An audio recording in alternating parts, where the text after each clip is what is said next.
Ladies and gentlemen, welcome to episode number 64 of the Place to Be Reviews. I am Etepakuian, and I am here with all of yous. Joining me this evening, my amazing co-host, MJ. How you doing, MJ? Hi, happy hump day. Pum, pum, pum. How are you doing today?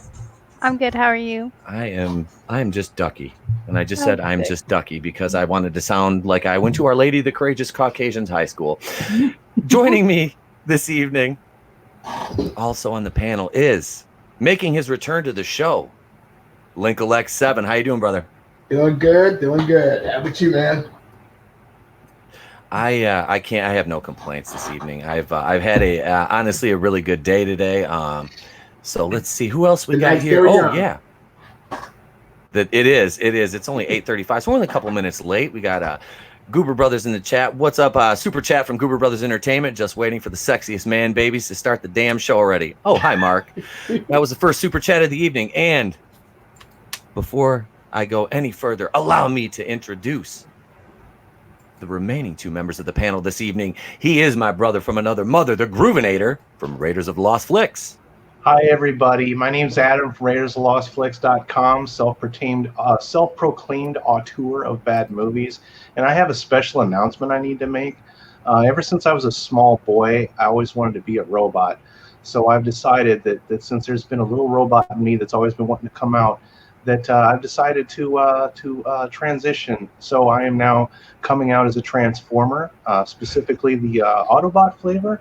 I am interested in females, human females, but also robot females. And yeah, So Autobots roll out.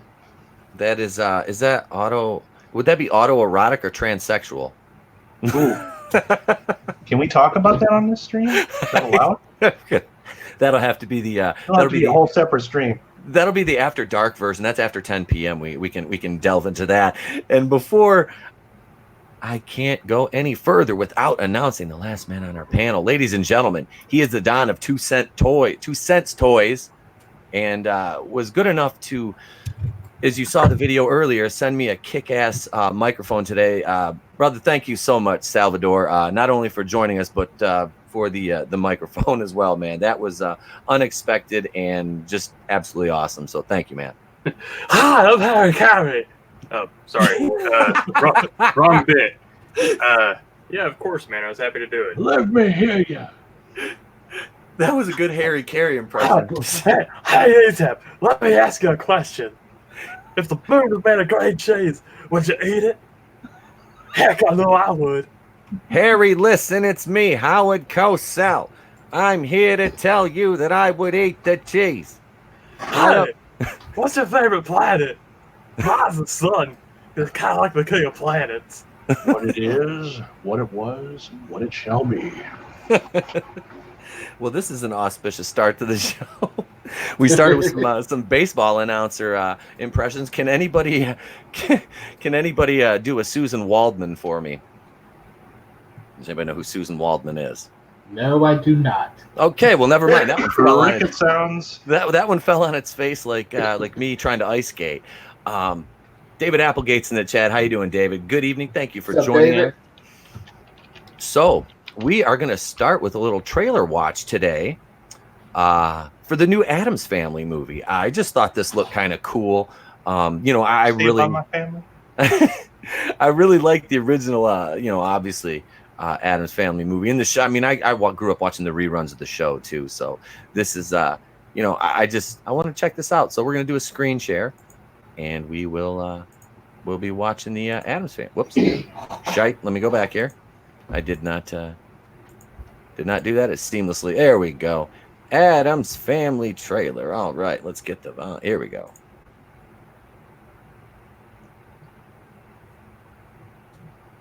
What the fuck?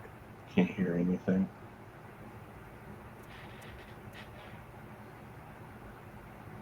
It's probably for the better.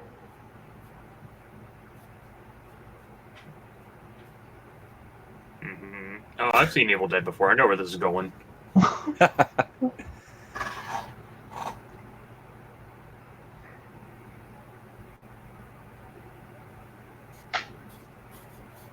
Oh, look, it's LMP. Why does she have a stupid balloon? She found it from a clown. There was Yeah, actually a okay, clown reference. movie. There's a clown horror movie that I found that was getting released like next week, and I was like, nope, we're not going to do that trailer. I wanted to, but was like, no. I remember them having a lion. Why is Pugsley's TV shirt show. not black and white? I In the know. it's TV supposed to be show, black and white. they did have a lion. Oh, they did? In the old TV show, yeah. Okay. No, Fester's nipples. I didn't need to see that. And Oh man, That's cartoon an actress, nipples. Christopher Lloyd. Why?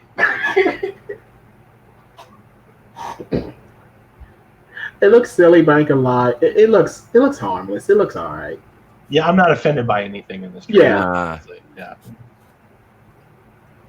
where's Cousin Ed? Yeah, we haven't seen him yet. Saving him Oh, for the you- sequel. No, you save him for post credits. Oh man, post-credit scenes Oh. need to die. And they do. Don't they though? It's like that's always when I had to do with the pee-pee dance. I'm like, I don't want to miss anything. I don't want to miss anything. God damn it, I gotta pee. Which weren't to be too bad if it was like the 90s, man, where credits were like 5 minutes So I long. take it there's not going to be any mamushka in this one. Oh no. Oh! That frog bird going out the top of your bay. I like how the designs do look like the original comic strips. Yeah, props there. Looks like they're keeping the time frame legit too. Wait, who's this? It's gotta be Cousin It. That's gotta be Cousin Ed. It is. There's the Yep. hat. Yep. Yeah. Yeah. Yep. Yeah, There you go. Yep. Oh, it's Damn, adorable. sure. Snoop Dogg is it? Snoop I Dogg saw is that too. I'll have to watch it again with the sound because that looks kind of adorable. that actually Yeah. does. It did. That actually I really have no complaints about that one. It looks it looks funny. That'll be something I can check out with the kid. Yeah. But I mean, if you're obviously a fan, like, I would have preferred a movie, I really don't want the reboot of that, I think But it's too this- soon for a reboot. Yeah. They This were is talking for a while about bringing back Christina Ricci as to play Morticia. not Wednesday but Morticia. And I thought, Yeah. that would be awesome if they did it because it'd be like a I callback. saw the kind of. photo of that. Yes. Yeah, I saw that photo too, buddy. I think I stored that on a file somewhere. So, I saw a photo of her as well from Prozac Nation. She is she is something. Mhm. Oh wait, we got a we got a $10 super chat from Goober Brothers Entertainment. This movie fucks. I don't know if that's supposed to be sucks or what, but all right. Dartico's in the house. Greetings, all. Greetings, Dartico. Hail to you. Thank you for joining us. Oh, So, Hello, hello. we are we're rolling here. So we had the trailer. Hello. Hello. There we go. The ice sounds good in the Yeti on the microphone. Yeti cup, Yeti mic. Hey, I'm pimping here. Mm-hmm. wait till you hear an actual Yeti in the Yeti mic. It'll blow your mind. I can't. There was another animated movie coming out called Abominable. I mean, that's the his cousin, the Abominable Snowman, and the Yeti's North American cousin. Little Seinfeld callback. So we've got 3 big topics tonight, and our first one is just when you thought Star Wars could not get any worse. Now this has to do. As you guys on the panel and lady know, I can say guys because Monica doesn't take offense to that. Do you, Monica? I No, do not. she's like, no, I don't fucking care. Just call me guys. Just get on with it. So just when you thought Star Wars couldn't get worse, and the article that is attached to this is from We Got This Covered. And did you guys all get a chance to take a look at that dumpster fire? No. Mm-mm. I did not have a chance. No. I saw Not the yet. headline, and that's all I needed to know. This headline is the first news of it I've heard all day. Yeah, it came out this article dropped 6 hours ago, and Oh, I God. really hesitate to call it an article because it is from WeGotThisCovered.com. And now that they've been right like twice. They're like that kid in class that's like really dumb, but he just gets lucky like once or twice with an answer and then gets like that whole like, swagger to him until it falls flat on its face. And I think that's going to happen to We Got This Covered, unless they've really finally found a good inside source of information, because they have been right on a few things, which I hate even, admitting that. But like I said, even a broken clock is right twice a day. And a blind squirrel can find a nut every now and then. So let's hang on. I'm trying to close all these stupid ass ads on their page before I. Oh God, it's bad. Yeah, I opened it up. Oops. Yeah, yeah, dude. It's like there's 900 ads on this. It's like, yeah. That's one of those sites, huh? Oh God, shtick. Yeah. That's We Got This Covered. If it's almost news, we'll cover it. It's like ESPN 8, the Ocho. If it's almost a sport, we'll fucking show it. So I'm gonna do a screen share of this because this article, there's really not much to this. I can breeze through this pretty quick, and then we can get to the discussion on it, just so our listeners have a frame of reference. This article is titled "Disney Wants Brie Larson to Lead Their New Star Wars Trilogy."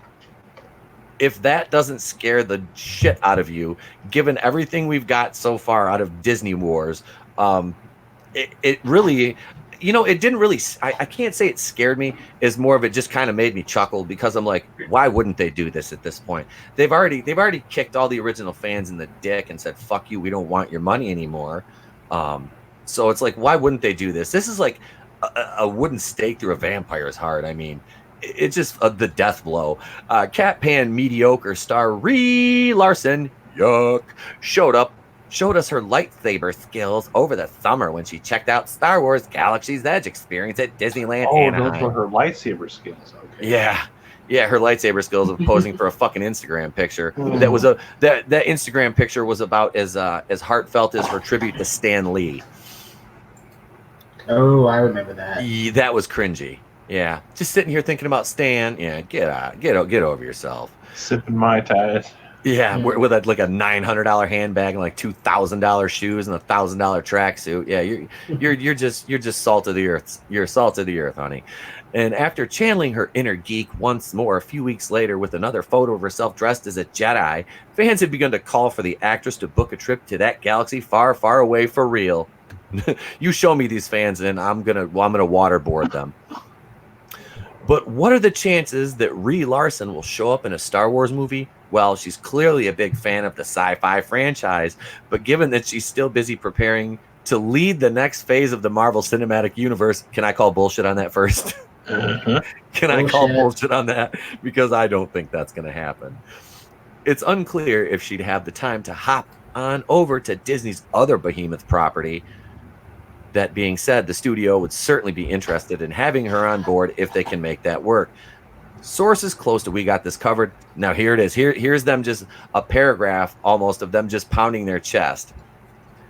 Sources close to We Got This Covered, the same ones who told us Tom Welling was returning in Crisis on Infinite Earths, Jonah Hill was signing on for The Batman, and the CW was developing an Arrow spinoff for Catherine McNamara, all of which have been now confirmed. I actually did a video on the CW Arrow spinoff earlier called Canaries. Have told us that Disney really wants, quotations, Brie to take one of the lead roles in either Rian Johnson's new Star Wars trilogy or the one coming to us from Game of Thrones creators David Benioff and D.B. Weiss. It's unclear which one she'd appear in, even if they travel to that galaxy far, far away at all. But from what we understand, the Mouse House would like to find a way to make it work and have her continue her MCU commitments while also being involved in Star Wars. And though that may not be possible in the end, we'll keep our fingers crossed that things work out. And here's the picture. Yeah, she completely looks like a fucking... That's like the lamest excuse for cosplay I've ever seen. That doesn't even... Like, Goober Brothers, Cody, man, his cosplay was better than that. As far as his Star Wars went, you know what I mean? Like, she's... I don't know. It just seems so disingenuous. I don't know. Let's see. Of course, this news comes hot on the heels of the report that Disney has begun to lose confidence in Brie and her Cat Pan mediocre character. At the time, we stressed that should be taken with a grain of salt, given that it came from from some dubious sources. Oh, why don't they just say Doomcock or something? Because everybody else seems to want to blame him for everything now. say for certain that it was false. It certainly seems that way now that we're hearing the studio wants to work with her on Star Wars. I doubt it. In any case, it's possible that Disney and or Kathleen Kennedy Lucasfilm will deny that if asked about it. But let's not forget that Tom Welling denied he was. Here they go right back to, hey, we were right a couple times. Let's not forget that Tom Welling denied he was returning for Crisis on several occasions, and we all know what happened there, right? And while things can always change, we have no reason to doubt our sources, given that they're also the same ones who told us that Marvel is developing a She-Hulk and Miss Marvel shows. But is that really good news? Do you really want to let people know you're developing a fucking Miss Marvel show before the official announcements were made? But we digress. For now, we can tell you that with certainty that Disney would like to have Brie Larson take the lead role in one of their new Star Wars trilogies. And as soon as we learn more, we'll be sure to let you know. Oh, dear God, I think I have cancer. Barf. Yeah, that's it. So after hearing that, does Disney really want Brie Larson in Star Wars? I'm just first going to say, I can't see why not, because they're garbage. They're absolutely garbage. So I mean, so why wouldn't they do it? Kennedy's already, put the feminist flag in the ground and said this is the way it's going to be. But let's send it over. Monica, what do you think? Barf. I can't form words because it's so ridiculous. I don't even want to form words. Bartholomew. Your full name. Like, why can't she just go away? I don't want to deal with her anymore. Why can't you just go away to a galaxy far, far away and stay there and never come back? That would be great. I mean, I don't know. Obviously, I'm not as connected to Star Wars as the rest of you, so it wouldn't be as offensive to me if she was in Star Wars like it would be for you, but I just don't want to see her face anymore, ever. So, yeah. Oh, God. Let's send it over to oh, God. That's just I can't even, I mean, that's I know you don't like her. I know that. You just seem indifferent to it at this point. Alex, what do you think, man? Let me answer your question with a question. If a movie bombs in theaters and no one's in the theater to watch it, was it ever relevant? Personally, this whole Disney Star Wars, it's a dumpster fire. I don't care. If they want to put her in there, put her in there. Put RuPaul in there. Really, if you're going to go, just go all bad. I mean, at least it'll be memorable like The Room. I want RuPaul. I want Brie Larson. I want Wendy Williams. Just go all out. Why don't we just put Nyla Rose in there too? Okay, now it's going too far. No, I'm kidding. I'm pretty sure Ruby Rose will be freed up by then because Batman will be canceled, or Batwoman, I should say. I'm surprised she doesn't want us to call her Batman. Oh, Bat Pants. Oh, Adam, what do you think, brother? Well, first of all, is this been corroborated by any other website other than We Got This Covered? No. So this is just clickbaitiness. This is them conjecturing again. Because I remember when this picture was circulating, and we just kind of all collectively lost our shit because it was right at the height of let's face it, Brie Larson's the internet's favorite punching bag at this point, and duly so. I mean, it's not like it's not earned, but that was circulating back then, and she's a big cosplayer, which that's kind of what actors do. So whatever, it's kind of like the lead singer from Nickelback going to a karaoke bar. Have at you. I mean, really, but I'm kind of with Alex and Monica on this one. Go ahead at this point. I mean, everybody's already pretty much checked out off of the Disney Star Wars train anyway. So it's not really relevant for us to even get upset if this is actually taking place. But if there's any Monica, because there wasn't one single thing in that article that even alluded to a source or a speculation, or it was strictly a point of view. It seemed like they were maybe floating something around out there just to see what kind of reactions they could get out of it, if not just for the clicks alone. I kind of get why people hate We Got This Covered now, just based on that article alone.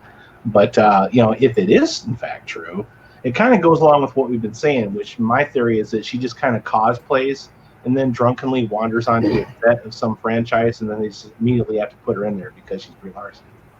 Like, oh my Because God, it's stunning and Queen brave. Brie. Stunning and brave. So she can just walk into any franchise, and they have to give it to her because she'll probably pull out all of her activism sources and just start accusing people of things. And, you know, they have to let her be in any franchise that she wants because ruining Marvel will not be enough. It can't just stop there. Let's ruin some more Disney franchises, too. Why Disney is so invested in Brie Larson is beyond me at this point.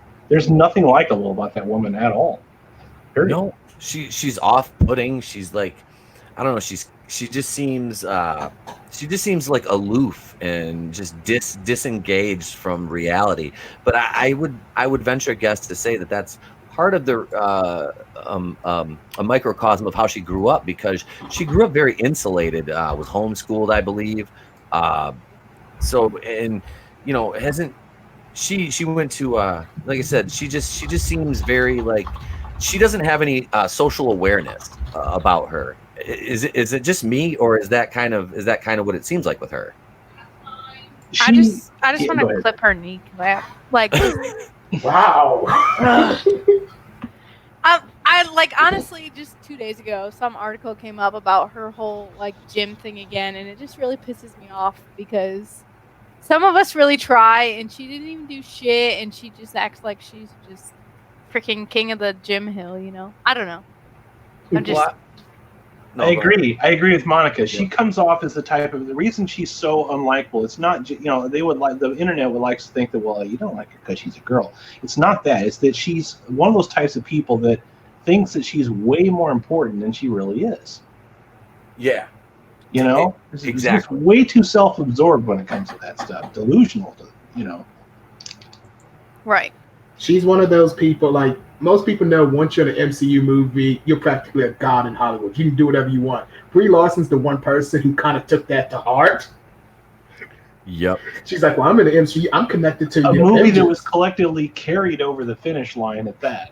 So Yeah. not a good example of how to invade, you know, pop culture. You know, Yeah. become a pop culture icon. If anything, you'll become the icon for being one of the most hated people in pop culture because she's up there, man. I would say she's probably one of the four horsemen of the nerd apocalypse. Sal, is that where you put her on the list? I put her on many lists that I write under a naked bulb in my basement. First of all, if she ends up being the lead, like in the Knights of the Old Republic movie that they're gonna make, and she ends up being Revan, I'll fucking puke. Beyond that, I just want to say, Pete, you've seen the picture of it. With my very modest salary, I can do a better cosplay than she can. Yes. And she's got that fucking, you know, that Marvel money. And again, like Groove said, they make a shadow of an allusion to a dubious source, quote unquote. And beyond that, I think it's just wishful thinking. And you know what? Go ahead, fuck it. Go ahead and do it, and we'll see how that plays out for him. It's bold move, Cotton. It almost feels like these websites are trying to ship her into Star Wars for them. Like, Yeah. I don't think Disney has actually got this idea on the table because didn't it just come out that you know Brie Larson was, oh wow, suddenly not so popular as Captain Marvel, and without Spider-Man to help carry her over the finish line. I tell you what, they can go ahead and ship it. They can ship it just like they can ship it Admiral Holdo style. Ship it right into another one. I was in the store the other day, and they had this like poster-looking thing that they were advertising for bags, like book bags, and they had that face where in Endgame with her little short haircut, and she's just like glaring down, and I just happened to like walk by, and I looked up, and she's just like glaring at me. I'm like, "You're so evil looking. Just go away." Like, why would you use that picture? Yes, I was like, why would you use that picture to advertise for something? She looks so like nasty and like she didn't want to look unhappy. sexy. Yeah, because looking sexy if you ask her to look sexy, you're just being a misogynist. Yeah, we don't want to draw the male gaze. Yeah. Mhm. Okay, I'm well, sure. that's not appealing to little kids either. I would be terrified if I I was going to say, it might as well just say, can I speak to your manager on the back? And she doesn't have to worry about drawing the male gaze. They don't like women anyway. Hashtag the gay community. If I was a little kid, I'd look at her like, what's with the weird substitute teacher lady with the superhero costume on? Wasn't that the bitch that was beating me with a ruler last year? You really don't want to be unattractive for kids. They're honest little fuckers. They'll tell you, you're ugly. Oh, dude, no. My son has an Avengers backpack that my mom got him. And I don't know if I told you guys this before. I may have, but off air. It has Captain Marvel in the middle of it. And he was all excited because he saw Iron Man and Cap, and he goes, "Oh, man." And I'm like, "What?" And he goes, "Captain Cat Lady on it, Dad." And I'm like, "I'm so proud of you for calling her Captain Cat Lady, son." Like, my heart, I was like, I've never been more proud. Like, other That's than my when boy. I was like, other than when your first word was daddy, I'm like, that was like right up there on the list, man. It was there. So no, she's terrifying. She is literally terrifying to look at. Let's see. So kind of shift on over to talking point number 2. This is the question of Benioff and Weiss's trilogy or Roundhead's trilogy. This is just now since we've already conceded that Star Wars is pretty much, I mean, there's nothing that they can really do to redeem it cinematically to me at this point. I mean, it would take an act of God, which would be like, somebody that actually knows something about Star Wars, anything about Star Wars at all, running it, writing it, just having some sort of creative control instead of, designing these shitty movies by committee. Would you rather see Brie Larson pop up in a Benioff and Weiss trilogy or a Roundhead trilogy? Because I think with her and Rian Johnson together in the same trilogy, I can make YouTube videos for the rest of my life and probably draw 401k on it. I'm just being honest here. Oh. What say you, Monica? Mac and me. And we have our first Mac and me of the night. I don't want to. I don't want her in anything. Did I not make that clear the last statement? I'm just going by the script here, dear. Yeah. I'm an angry elf. I just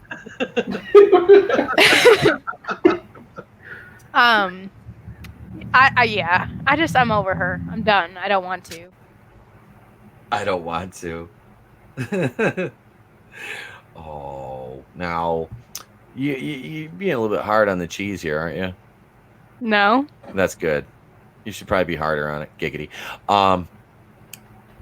Alex, I'm going to send it over to you for that one. Benioff and Weiss or Roundhead? I stand by my previous question, but for the sake of the podcast, if I have to answer Rian Johnson, I just feel like that would just be way shitty. It just goes with my whole very, very shitty.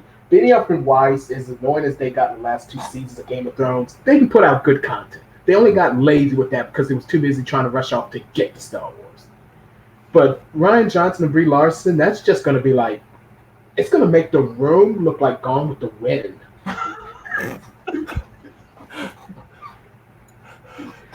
You're thinking it now, ain't you? You're thinking I am. You're thinking it. Other than myself, I think that's the only other Gone with the Wind reference we've had on this show. Good evening, Appalachian American. We got a super chat from the Appalachian American for $10. Says, "Hello, ladies." Yeah. Oh, Val Venus reference. There we go. Adam, over to you, brother. Benioff and Weiss or Roundhead? Definitely Roundhead, and I'm picturing the set at this point, and I'm trying to figure out who's going to out-ego each other first, to the point to where nobody can even breathe because all the oxygen will have just evaporated from the set, the country that's being filmed in, the continent that it happens to be on. Either they're going to get along famously, or they're going to out-ego each other over which one's the bigger activist. And so if that happens, the movie will derail in production, and she'll walk off the set, go away, and never come back.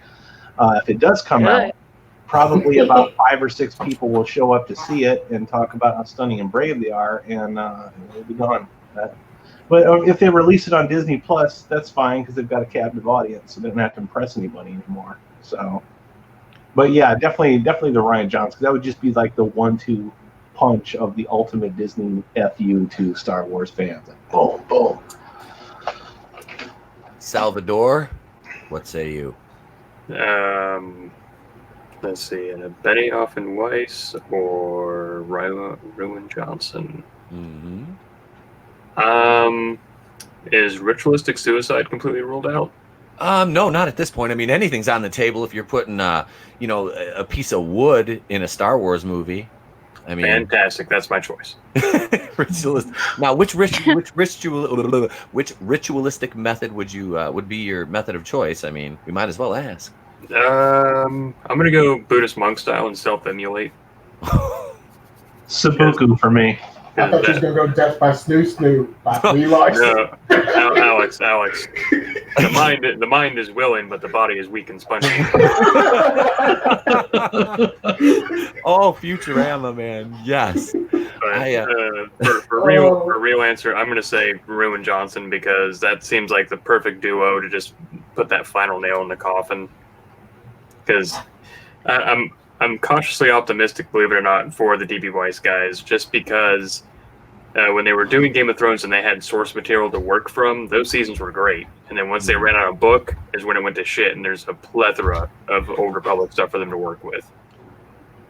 And absolutely. And that is the thing. I don't even know how to really. It's like it pisses me off because they decanonized the EU 5 years ago, and now they want to pull all this stuff from the EU, or Legends as they call it. It's the EU. I won't call it Legends. It's fucking EU. It'll always be the EU. Yes, exactly. And like I said, I'm not the biggest like EU aficionado, but I've done my homework enough to know that they're absolutely like just cherry picking now when they threw it all away, and now it's like, oh hey, look, people don't like us, so we'll go back to what they like, but but they're still going to put their spin on it, which is what's going to probably kill this. Like you said, if she shows up as Darth Revan, it's like, oh god. Like, I didn't even really know Darth Revan was a female at first. I just heard the name, and I look up the character. I'm like, oh, okay. With Darth Revan in the video games, you could pick male or female. Yeah, Darth Revan, it's up in the air. Is okay. But in canon, like in comic books later, he's a male. Oh, okay. Did it start as a female character in the comics or something then? No, it was for the video game. It was an MMO, so you could pick your race, gender, all that kind of stuff. It's just the plot twist at the end was that you're Revan the whole time. Yeah. Okay. All right. But yeah, I mean, I don't know. Just picture the action figure. Oh, just picture the action figure. Darth. Although, if she got the mask on, I can live with that. I want her to have the haircut under the mask, though. She's expressionless anyway, so a mask would be in her favor. Yeah. Like I said, it's like putting a... Yeah, if just the eyes showed, it might be an okay movie, because the rest of her face doesn't emulate anything. Even Kristen Stewart would tell her to emote, bitch. Emote. Isn't it amazing how an Academy Award-winning actress can't emote on screen? Well, it doesn't take a lot to win an Oscar now these days. Yeah, you're right. Yeah, that's a low bar. Somebody wins every year. It's like participation awards now. Yep. That's all it amounts to, man. Let's see. We got a $2 super chat from Admiral Tiberius. We'll put this up on the screen. I don't even want Brie Larson in a porno. Ooh. No. Ooh. Somebody. I'm just gonna say it. I don't want to see. Karanos get cream pied. I'll say it again. I'll say it again. I've seen Evil Dead. I know what tree porn looks like. You're right. Look, man, even a tree doesn't deserve Brie Larson. No. Come on now, do right by nature. Yeah, Captain What Planet. did a tree ever do to you? If you don't do right by those trees, Captain Planet is gonna fuck you up. I swear. So our third, actually no, it'd be Recyclops probably. Recyclops. Does anybody know who Recyclops is? The Office. Alex, are you up to? You're not up to that season yet? I'm still on season 4. I just got to the episode where Jen and Michael had a Christmas party or something like that. They had a house gathering party. Oh, yeah. The dinner party. And her briefs distracted me. Yeah. That wasn't relevant to the conversation, but I just wanted to say it. That's fine. They were nice. They were nice. Mm-hmm. She was gorgeous, but she was terrifying. I can live with that. Absolutely. She's a good kind of terrifying. She's what Brie Larson wishes she could be. Exactly. She ain't got that intimidating power, but you still want to hit it. Yep. You know it's gonna end up like, what was that movie with Demi Moore where she was the goddamn, it was like her and Michael Douglas back in the day. Disclosure, was it? Yeah, I think it was Disclosure. Which we should not laugh about that, but yeah. Yep. Yeah, she raped him. No, I don't know. Before we get off on a tangent here, talking point number 3, what the hell is wrong with We Got This Covered? And I mean, this is pretty much just a parody question. I mean, we can just kind of have fun with this one because, I mean, like I said, if you notice, like through the read through in the article, they have to go back and remind us that they were right a couple times.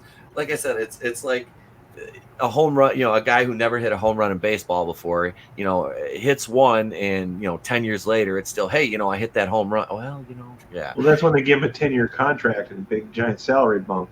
Yeah. But no, Monica, are you back? It's a Chicago sport anyway. That's how they work. I mean, you can just kill Brie Larson, did you, Monica? Yeah, I was gonna say she left for a minute. Do you have her tied up? Someone check Brie Larson's Twitter. I don't wanna. Do I have to? I don't wanna. If I was in close proximity of her, it would not be to tie her up and torture her. It would just be to get rid of her. I'm not going to drag this shit out. Like, I might not have an opportunity again. So. I thought you disliked her so much it'd be like Kathy Bates and James Caan in Misery. No. It's kind of slowly like. No, I don't want her hanging around that long. I don't know. Figure so you could torture her more. I don't know. No. She's like, no. This isn't Take even her out to sad. the Great Barrier Reef and go for a swim, but not jump when she jumps. Yeah. You jump first, Bree. Here, I'll push you. My hands and legs are tied. Shut up. Bite down on this. That's too much effort. Yeah. So seriously, like, we got this covered. I mean, is there one real journalist at that site, Alex? Is there one? Like, maybe one that can. Man, you asked me like I read that shit. I know. Does anybody else actually read that site besides? I didn't even know it existed until you just told me. Right. I think the only people I who say actually us look at those 'cause are YouTubers. He makes me read some of that shit, but I want to know one other person on this earth that actually reads the stuff that they put out. Besides Themselves and their parents mostly. No, they get ready to plot against the Joker. Allegedly. Their parents call them up. That's a great article you wrote. We put it on the fridge so everyone can see it. Oh God, it was like that one I did yesterday from Inverse, that Corey Plant. The video, was it the Star Wars video? At this point, they all run together. But God, I looked at this guy's picture and I'm like, this guy, this is the kind of guy that would like tattle on you in class. If you threw something on the playground, he'd go tell on you. I mean, this is just that kid. Like, he grew up and he discovered how to write, fix a word salad. Yeah, just blah. Just blah. I can't even formulate words properly to quantify the stupidity that is covered in most of these websites. I mean, it's absolutely garbage tier. Yeah, it is. I come from print journalism background, so I see what the internet's done with journalism in general, and I mean, this kind of crap is spilled into all websites that produce articles. I mean, they're not even edited. You see, misspellings in major publications. I mean, I realize they're online and somebody can upload, but it's called an editor, for frick's sakes. Even certain journalists, certain tabloid magazines would have, wonderful headlines like "Woman gives birth to a 3-headed baby." Those are at least entertaining. We Got This Covered is just trying to get outrage clicks, and a lot of journalists are following the same guideline, because they're like, wow, that website's getting all kinds of attention on YouTube. We should start coming up with headlines like that. I mean, this article here, reaffirms what I already thought. It's not even an article. It's just it's a thought designed to provoke people. That's it. It has no facts whatsoever. So, And that's what it basically boils down to. It's kind of like the video I did the other day about from the Mary Sue about Stephanie Beatriz, the fantasy casting her as She-Hulk. There was no legs to that. Like I think we talked about it. Somebody probably paid her agent, or her agent probably slipped one of these idiots over with the Mary Sue, like, I don't know, a cat, and was like, hey, write an article about my client. And she's like, I've already got a cat. He's like, here, have 2 more. And she's like, okay. And a tub of fucking ice cream, and she took it because it was Rachel Leichman. Oh. Yeah, 2 cats and a tub of ice cream. I feel like they're trying to re-harness that Brie rage. The internet just kind of went nuts when Captain Marvel came out, and then she was just out making an ass out of herself in pretty much every single press conference that she was ever in. And now that she's not really doing that at the moment, they're just looking for stuff. It's like, oh wow, an actress went to Galaxy's Edge and put on a Star Wars costume and had some pictures taken. Weird, but okay. Like somebody said earlier in this discussion, she's got money. She could buy a better costume if she really wanted to, quote unquote, geek out at Star Wars, and show off her lightsaber skills. There are other ways. Going and having your picture taken at Star Wars, not all that impressive, especially since you're an Academy Award winning actress, and you're acting like you're 2, going to the carnival and putting on a Halloween costume and having pictures taken, and we're just supposed to put you in a movie. Doesn't work like that. We got this covered. That's not how these things work. That's not how this works. Maybe they do in Disney, but they're not a real company. Yeah, it's just bleh. Sal, have you ever encountered more competent journalism than what we see like these days? I mean, it's bad. I'm pretty sure the Onion is more reliable. Babylon Bee, National Enquirer. So basically, what I'm gathering is that we got this covered as like the Uncle Rico of journalism. Like, man, if coach had put me in 4th quarter, we'd have taken state. And they were right once. They're the person that goes to the track like, remember that one time when I bet on that horse and I won big? I'm going to do that for the next 10 years. And then they're homeless. Yep. I lost all my bet it all on the ponies. Bet it all on the ponies. I lost all my money in a Ponzi scheme, Charlie. We're broke. Oh, that's another Office episode. Michael tries to get everybody to sell calling cards. And they're like, where'd you get this? Where'd you come up with this? He's like, oh, don't worry, I got it from this guy. He drives a Corvette. He's doing fine. Don't worry about him. And he's like, they're all telling him it's a Ponzi scheme or a pyramid scheme. And he's like, how is this a pyramid scheme? And Michael starts explaining it, and he's drawing it out on the board, and then Jim just outlines it in a triangle. And Michael's like, I got to go make a phone call, and he runs out of the fucking conference room. Because that was the intro to the episode, right? Yeah, that was the cold open. That was the cold open. Yeah, like the plot wasn't about that. It was just simply the intro. Yep, that was it. It was. I love those because The Office has a kick-ass channel on YouTube, and like they upload like all the cold opens from each season and like best of like characters and stuff like that. I will sit there and watch those for hours. I love that show.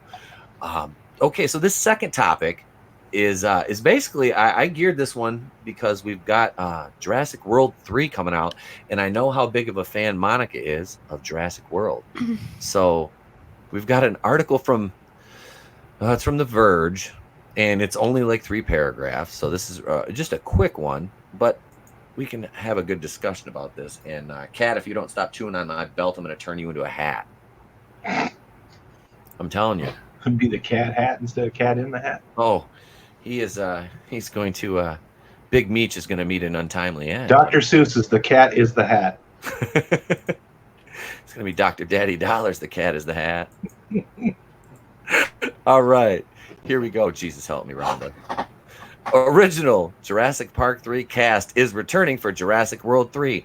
Sam Neill, Laura Dern, and Jeff Goldblum will feature prominently in the sequel. Some more member berries for you. Sam Neill, if anybody have any of you ever seen that show Alcatraz? It only lasts, I think, 1 season on Fox. Sam Neill was one of the main characters in it. It was actually really cool. It was a cool concept. almost in the vein of Lost, but not It's made by the same people. I think it wasn't. Do you remember that, Sal? I remember it being announced. I was a huge Jorge Garcia fan at that time, and he was in it. I never got the chance to actually sit down and watch it. If I remember correctly, the concept was that Alcatraz didn't shut down, but all the prisoners magically disappeared, and then they like reappeared later in time or something like that. Yes. Yeah. Yep. I never got to watch it, but the concept intrigued me. It was actually really cool. But like I said, I was sad it only lasted one season. Oh, hang on, we've got Chris Wicks in the chat. Wow, I got a Hail Caesar. Wow, What's up, Chris? What's up, Chris? How you doing, man? He said, sorry I'm late listening on my drive to the next job. Well, we are happy to provide you with some listening entertainment. Let's jet through this because literally on the screen is what you see is the entire article. Laura Dern, Sam Neill, and Jeff Goldblum are set to reprise their iconic roles for the third Jurassic World movie. The film's director has confirmed. Speaking at a screening on Tuesday night, Colin Trevorrow said that the three would have sizable roles in the sequel, according to Collider, and they're a reputable source too. The three stars have remained largely absent from the franchise after it was rebooted in 2015 with Jurassic World. Although Goldblum had a small role in 2018's Jurassic World Fallen Kingdom, that's what I think they're going to do with this too. It'll be, oh yeah, Jeff Goldblum was going to be in, and then they honey-dicked us with that. But Neil has been absent from the franchise since leading 2001 Jurassic Park 3, in which Dern had a cameo. The exact plot details of Jurassic World 3, which will be directed and co-written by Trevorrow, are still a mystery. The end of Fallen Kingdom saw dinosaurs released into the wild, and if the sequel is set after the film, it will have to deal with the fallout from this. Trevorrow has already briefly explored this so-called Neo-Jurassic age in a short film called The Battle at Big Rock, which is set 1 year after the events of Fallen Kingdom and shows one family's attempt to deal with this dangerous new world. Jurassic World 3 is due to be released on June 11th, 2021. All right. That is the entire article there. And thank God. Yeah. So, yeah. What, let's see here. Well, let's go down to the first talking point for this one. So, this is me, and I'm gonna ask: do we really need more Jurassic Park?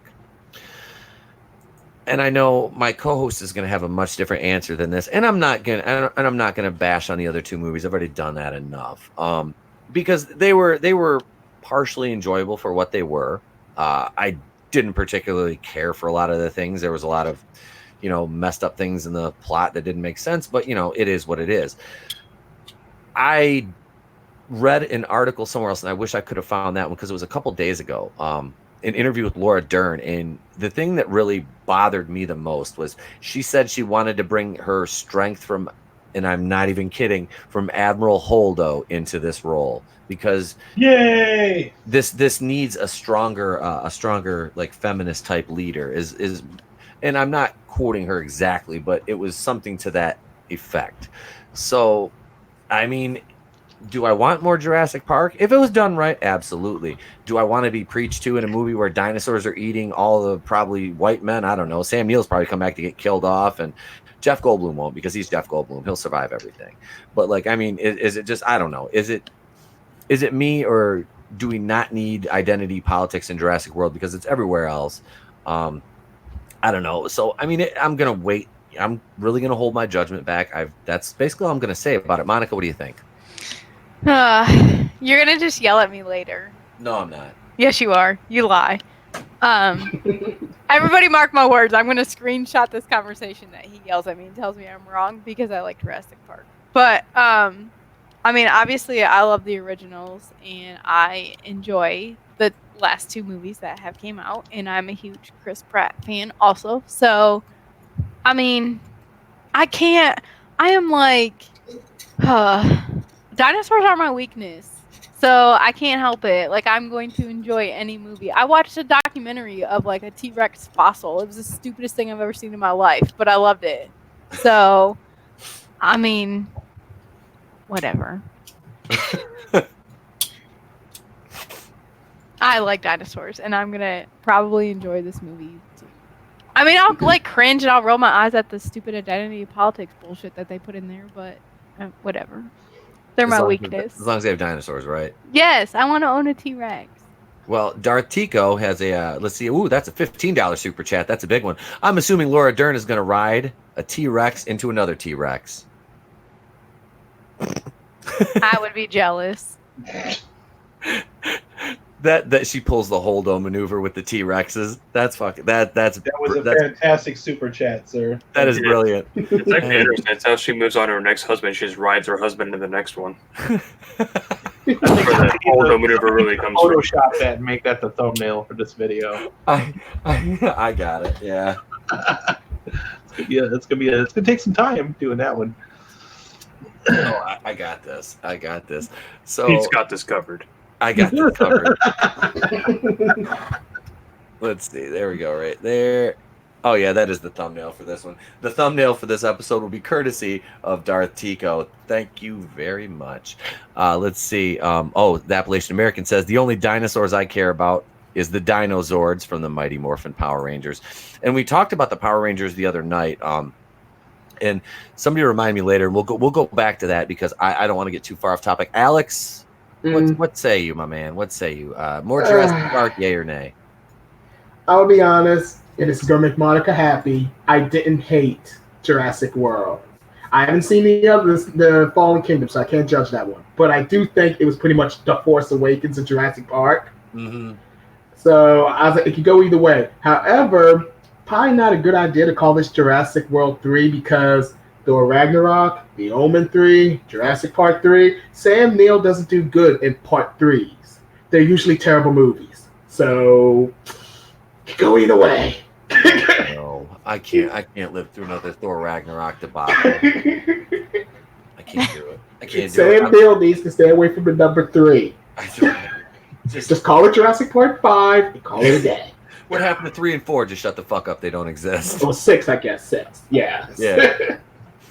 So yeah, I can't judge Fallen Kingdom. I've never seen it, but like I said, the only thing that made me groan when I saw Jurassic World was the girl running with the heels. And I guess she made a big deal that was her gimmick. Yep. Bryce Dallas Howard. Yeah, that was stupid. That was really stupid. So is naming your kid Bryce Dallas. But see, like, I've had Thanks, to wear Sophie. heels before, and I can run just fine in them too. So that doesn't. Can you even bother outrun me. Velociraptors, though? I don't have one to attempt to. I wish I did.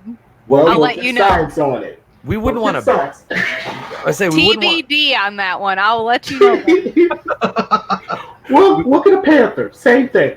I wish we could get the guys from Mythbusters together on this so that they Yeah. can block Monica running on these things and just make a movie out of it. Yep. That's Let's our not sort get of, those two together again. yeah. The place to be reviews invades Mythbusters to see if Monica can outrun a Velociraptor in heels. Mm-hmm. That would be one hell of a podcast right there. Yeah. Covered Good live. idea Yeah. for you, buddy. Hey, we're gonna need more super chats, ladies and gentlemen. Got to live stream that one. Oh, definitely. That Can would definitely. Pete live stream it in heels too? Yes. Yeah, okay, let's do it. That's Let's fair. do I've got these long dancer's legs. Why not? I'm not shaving them though. That's not fucking happening. Don't worry, I don't either. I'm I've just kidding. it. She corrected herself real quick on that one. I did. I'm just kidding. seen your Instagram. You shave. You shave your legs. That's Why- okay. Why did you Creeper. get quiet? Wow, Pete. Wow, Pete. Well, pictures of herself in like a dress the other day on Instagram. I'm like, you're obviously shaved your legs because you're wearing a dress and heels. You're out. So yeah, you probably shaved. I'm gonna venture a guess to say. You shouldn't assume things. I'm just gonna let you know. Well, you didn't look like a cave woman either. So I mean, that was a good thing. How many cave women have you seen? Right. How Well, hard are you looking at these pictures, Pete? do you know where I Please live? don't ask that. How many cave? Is there such thing as a cave woman porn channel on one of the hubs? You haven't seen Doom Patrol, have you? Don't Are we ask. going down dark alleys and Yeah. I don't want to know that? They actually grew. You hear me, Adam? You haven't seen Doom Patrol, have you? Yeah, I was gonna say No. you're gonna see things you can't unsee. Yeah, if you watch go Doom down Patrol. that I rabbit watch hole. Doom Patrol, so Yeah. fuck all y'all. Groove. Doom Patrol's awesome, but there is some hot cave woman sex in there. God, that sounds awful. To answer your question, Groove, yes, they do have a special site for that. It's called a Porn Club. Jesus. Rule Just- 34, just- Adam. Rule 34. Just always remember that. And if Rule 34 fails you, Rule 35. Mm-hmm. I'm pretty sure if we become famous enough, there'll be a Rule 34. I don't want to live on this planet anymore. Sure you do. You'd miss us. You'd miss us. Maybe. Adam, do you want more Jurassic Park? Yes and no. And I want to preface that with saying that I do love Jurassic Park, like love it dearly. I went and saw it at the theater many times when it came out. I have the collector's steelbook Blu-ray version of that. I'm also a fan of Jurassic Park 3, not 2. I know you guys don't like Jurassic Park 3. I actually do like that one. I do too. I make fun of 3, but I do. I make fun of 3, but I like 3 a little bit. Even though I hate Jeff Goldblum, or even though I love Jeff Goldblum, I hated the second one because it's just so damn ridiculous. I couldn't deal with it. It was just the first one, was a concept that worked. The third one was a fun retread. The second one was just off the rails for me. I couldn't get into it. And I did like Jurassic World, and I am also a huge fan of Chris Pratt. I have a little bit of a man crush on him. Right? So, but that being said, I did not see the last movie, and the thing that I wanted to talk about with this one is, I think what concerns me about it the most is Hollywood keeps trying to recreate moments rather than make new ones, and just by bringing back the cast of an old movie that worked once, it was not just the cast that carried Jurassic Park. It was the cast. It was the sets, the location, the music. It was a combination of all of those things. It was not just the cast that brings back. And what this tells me is how tone deaf Hollywood really is. They're still trying to recreate these things that were big in 2015. 2015, you had Jurassic World, and you had Star Wars.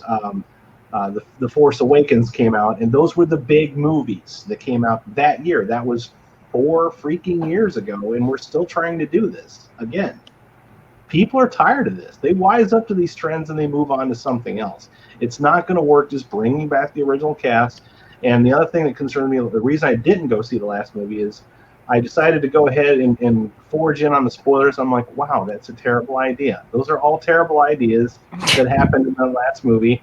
I don't want to see the universe that comes after those terrible ideas. I don't, that's not going to be the fun of going to an island and seeing all these monsters that's set up to be a theme park with dinosaurs on them that goes bad.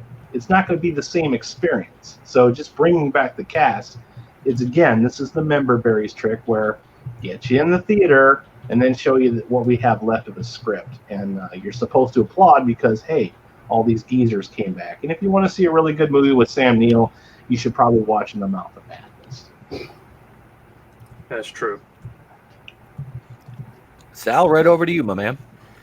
Well, I'm gonna agree with Groove here. I liked 3. I liked 2 when I was a kid when it came out, and as an adult, it did not age well.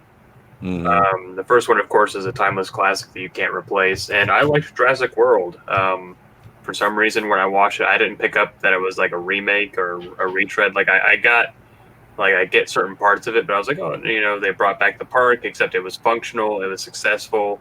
It was a good concept. Yeah, it was kind of a what if, like what if the park had been successful? That was something they never tried. It's like, well, all these parks are always derelict and broken down. What would one of these look like if it was actually operational? And it was fun to see that in motion. That being said, I could not suspend my disbelief very far in Jurassic World: Fallen Kingdom.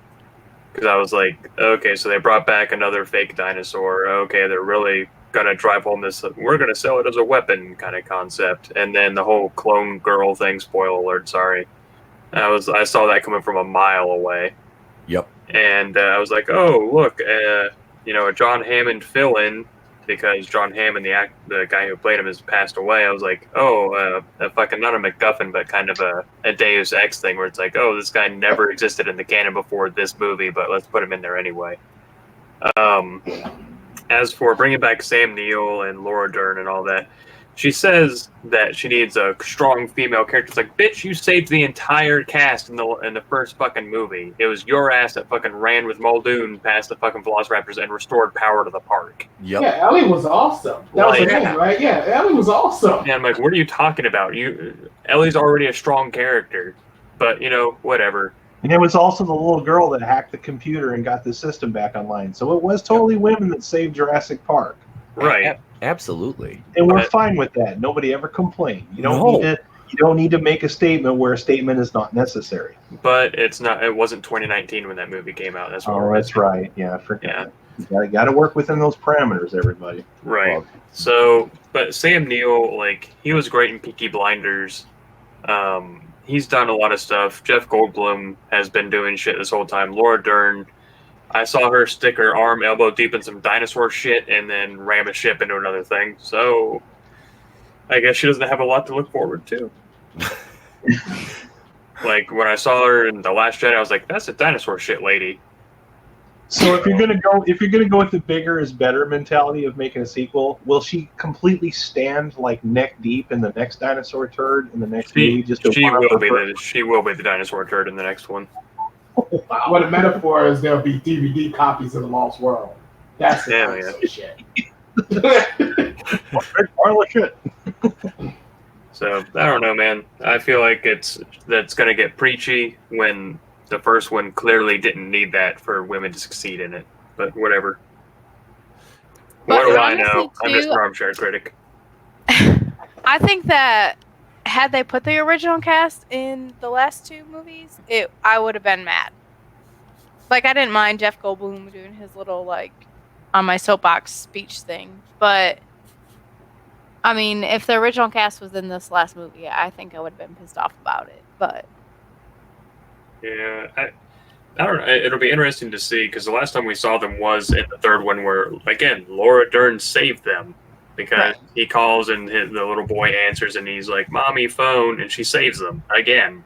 Calls the army too, doesn't she? Like, yeah, that's right. I forgot about that. Yeah, the whole army just shows up. She second moment, everyone. I didn't put that together. Yeah, she called the government, the army, the National Guard. She called everyone. Yeah, like, they were storming the beaches. And what else is she gonna do to top that? Is she gonna, like, I don't know, single-handedly like fuck all these dinosaurs into extinction or something? Don't give them ideas, man. Yeah, don't give them ideas. And that's got to be drive a ship. I mean, we've all seen the books on Amazon. FYI, that's one of the watch party movies I added. Which one?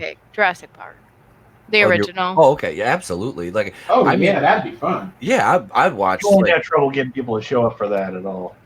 No, I would watch any one of those except, like, well, I have to watch The Fallen Kingdom with a boy. Like, I've seen that movie probably, way more times than I've seen The Last Jedi. Is that on Netflix now or Amazon? I want to watch it. It's on Amazon. I'll check it out. I got the Blu-ray. I'll check it out. I need to finally watch it. Like I said, I didn't hate World. No, I didn't hate Jurassic World. Yeah, I thought it was unnecessary, but I didn't hate it. I will say that Bryce Dallas Howard is a lot more tolerable in the second one. To me. Does she still have heels? No. Maybe. I don't think so. I will say that never bothered me though. I don't know. They you're a woman. The heel thing is just like, it's Tuesday.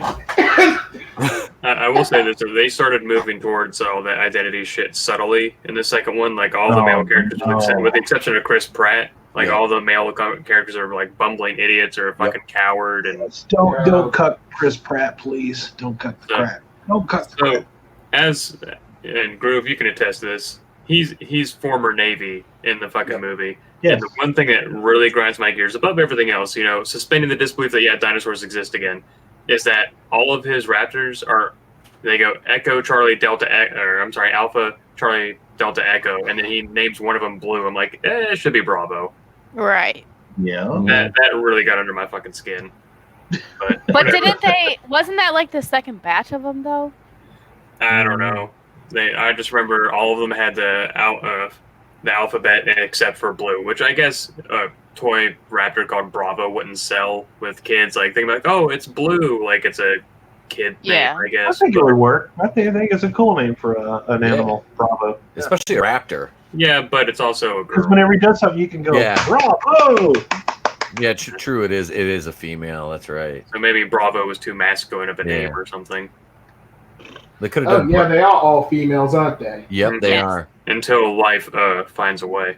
Life finds a way. They just should have had Jeff Goldblum doing this. Like, they should have been like, life it finds a way.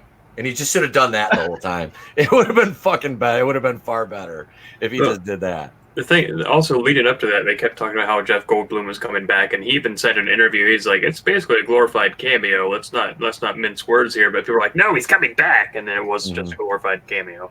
Yep.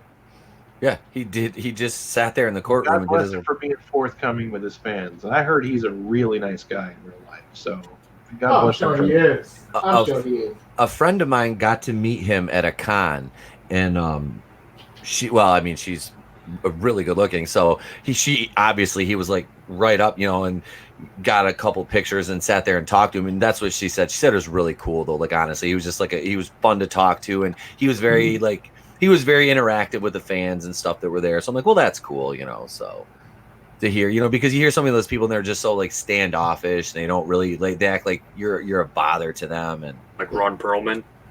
Is he like that? I don't. Yeah. I've met many celebrities because I go to conventions a lot, and everyone like Kane Hodder, Billy Boyd, Jason David Frank, they've all been like super nice people and just great to be around. And then I met Ron Perlman.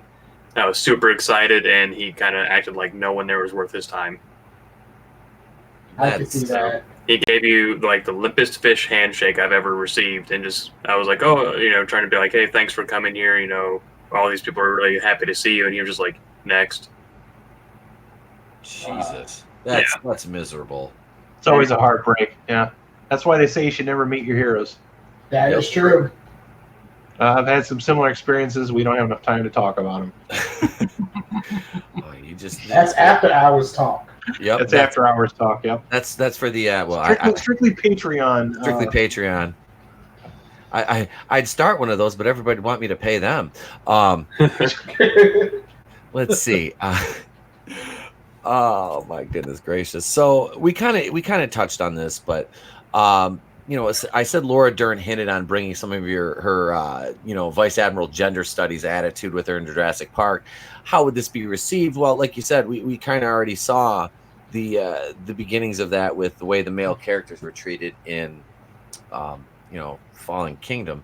They were fodder for the most part. I mean, it was kind of laughable. I don't know. Monica, did you pick up on that at all, or is it just Yeah, but I kind of just overlooked it all. You did, because you just like the movie for what it is, and there's nothing wrong with that. Absolutely not. Just needs dinosaurs. That's it. Just dinosaurs, baby. Just dinosaurs. Bring some dinosaurs. Let the humans do that. Seriously. And Chris Pratt. Yeah, and Chris Pratt. Yep. There you go. Carnosaur, Monica. Carnosaur 1 and 2. Oh yeah. That's your homework assignment for the weekend. Carnosaur. I am occupied this weekend, but maybe next weekend. Okay, I'll write it down. I don't remember the name of it, but I saw it on Sci-Fi. It was one of their shitty made-for-TV movies, and it was like the whole theme of the day. Because remember how they used to do that, like themes of the day, where it was like sharks or aliens. It was skeletons, and it was like all these dinosaur skeletons came to life, and this fucking T-Rex skeleton went down, pulled someone up to swallow him, and he just fell to the ground. This sounds amazing, but once you say Sci-Fi Channel, I'm like immediately turned off. Like, no. Yeah, Just say Asylum or Sci-Fi Channel. I'm like, nope. Yeah, it was amazingly bad. Yeah. However, this is before they became Sippy. This is back when it was still Sci-Fi. Okay, Sci-Fi's hit and miss. Yeah, Sci-Fi's hit and miss. It could be some good. Sippy is terrible. Yeah. Yeah. Sippy is what we got now. Yeah, they haven't done anything right. Nope. No good sci-fi. They haven't. I just, I did. I watched. I wasn't sci-fi today. No, I was watching. I watched like 4 hours of Star Trek: The Next Generation. Yes. Nice. So, yeah, that was. Trey had never seen it before, so it's good chicken soup for the soul. We got to watch that. Adam, I mean, are you gonna see this identity politics thing kind of bleeding through into here? But you haven't seen Fallen Kingdom, so no, I'm gonna probably watch it on Amazon just to see how bad it really is, because I've seen some reviews of it. I watched the Paul review, and I'm like, oh dear God, no! Why would they do this? It made me angry. Seemed like they had a really good thing going there, and I mean, that particular trailer threw me off because of the contrivance of, oh wow, really? There's a volcano on the island. That's my gripe with most of the sequels. Is any damn excuse to get people back on the island. It's just like every time you bring the Terminators back from the future, any excuse to get the robots back. It's weak ass writing. Nobody has ever come up with a good, like, that's why I like Jurassic World so much, because it was a concept that I was actually interested in. I'm like, oh, the park's been open for a while now and it's successful, and Jurassic Park is like this dirty little secret. I'm like, I can work with this. And I actually enjoyed that movie a lot more than I even thought it would. You know, I was pleasantly surprised. I pleasantly enjoyed it. My only gripe is I didn't really get the I didn't think there was very good chemistry between Dallas Bryce Howard and Chris Pratt. That was my only thing. That's because she's horrible. Felt kind of forced. Yeah, I thought they could have done better because Chris Pratt can have chemistry with anyone, but Dallas Bryce Howard just didn't quite pull it off. You know. Yeah, I think if you took her out of the movie, it'd be a lot more likable. Might be. Yeah. Might be. Yep. I think part of the whole volcano thing in the second one, and I know you haven't seen it yet, so I think they were trying to make her seem more sensitive to the dinosaurs, because the first movie she was just like all about the money and selling them. Yeah, she was a suit. Yeah, so they were trying to make it, and that's how I took it. But I did like her transition that she started off as a suit, and then once she went out into the wild and saw what was happening, she started to change. Like she had that. Yeah. I did at least appreciate the transformation. I didn't dislike her as a character. I just didn't think she had any chemistry with Chris Pratt. Right. That part felt extremely forced. You know, so I just wasn't buying it. But I don't know. Oh, I'm sorry. Go ahead. I think that's why they use the volcano thing, is to kind of desensitize her more, like, you know, bring her back in and show her transition completely from the first movie. That's why I want to check it out. I want to see what they do with that. Like, if they develop the characters more, maybe I can get past some of all the other nonsense, because I already know everything that happens in the movie. I just haven't actually sat down and watched it, because it just seems so unbelievably stupid to me that they would do things the way that they did with it. I don't think it's like Last Jedi level of absurdity, but, you know, pretty close. You know, it's like you had a good thing going with Jurassic World, but that's my problem with a lot of the Jurassic Park sequels. Everything is always another excuse to hit the same beats. It's like, we got to go back to the island, we got to have the monsters, you know. And based on how the last one ended, I'm not looking forward to the future of where that's going. I'm not sure that I like that idea, because it sounds like a sci-fi movie. It really does. It's like, now we got dinosaurs running around among us. You know, I mean, okay, you know, so that's going to be awkward. But I would be in heaven. That's fine. I think we can make dinosaurs look cool now. I think we're kind of past the whole special effects thing when it comes to movies. It's not really enough to carry it like it used to be. When Jurassic Park came out, you were melding CGI and practical effects to make something magical, to actually bring a dinosaur to life and make it look really scary and amazing. And that was a time when a special effect alone would be enough to get people to go to a movie. And nowadays, that you can blow up the world 15 times. You can bring John F. Kennedy back to life. There's nothing that technical effects can't do.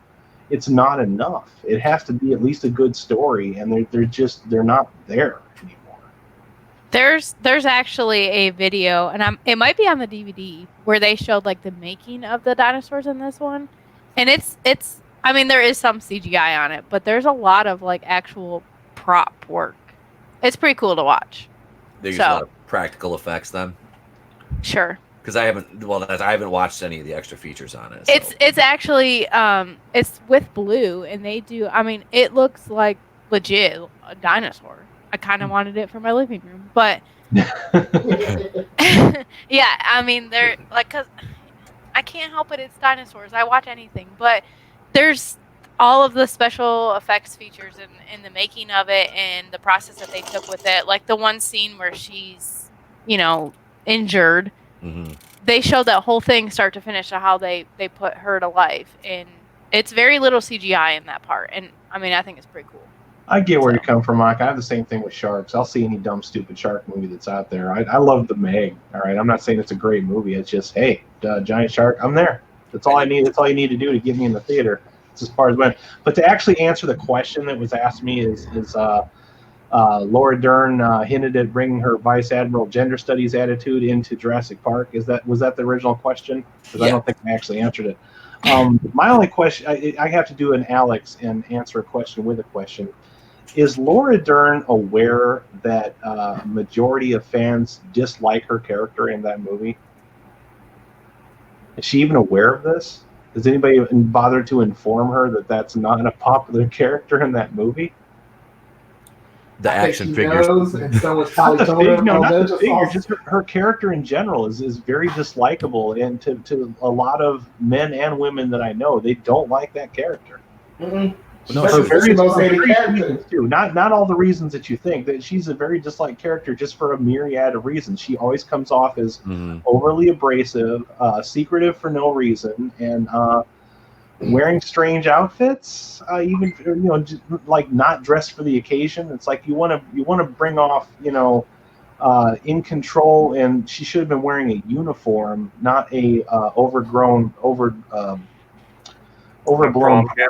Yeah, prom gown. Exactly. That's what it looked like she was wearing. It looked like she was going to like a punk ball, she was cosplaying in a cyberpunk ball, and doing a very bad job of it because she didn't look like she was dressed her age. It was just really bizarre. A lot of really bizarre choices. I was really excited when Laura Dern was going to be in the movie because I liked her as an actress. I really loved her in Jurassic Park and the sequels, and then I see her in the Star Wars movie. I'm like, wow, they didn't do anything cool with her at all, did they?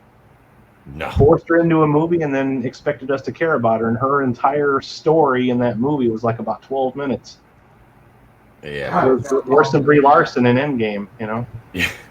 She's actually worse than Rose Tico. I don't think people realize that. Yeah, she kind of is. She was way worse than Rose Tico. It was like her character really gave me a headache in that movie, and I didn't really even realize it until I went home and thought about it after I watched it. I'm like, wow, I just did not like that character at all. Just couldn't. It was impossible. So, if she wants to bring that into Jurassic Park, why? Is anybody bothered to give her the memo that her character's not that popular in that movie? Does she not realize that? Is she that like cut off from reality? I think she's that detached from it, because if she was, aware, had any self-awareness and was plugged in at all, she'd realize that it's like that meme where it's like, blank and then, nobody, and this is your result. Well, that's her, bringing her identity BS, into another role that it doesn't even need to be, because like Sal made the point earlier that I think it was Sal, that she's already like a strong, a super strong character. She's saved everybody before. So what good is that going to do to just piss people off and be preachy about it? That doesn't make any sense whatsoever. I'm pretty sure, Alex, you probably have the same view on that. Yeah, just like, I don't know what's going on. I feel like she knows that character's not liked, and someone said, oh, don't worry, they're just all Nazis anyway. Don't worry about it. They're just all of us? There's really that many Nazis? That many Nazis. Is there, though? Is there, though? According to Disney, they're all Nazis. I mean, I'm a black man, but apparently I'm a Nazi too. Yeah, those alleged so-called Nazis still have paychecks, and they still have money, and they go out and spend money on products. So you have a business model there. Just saying.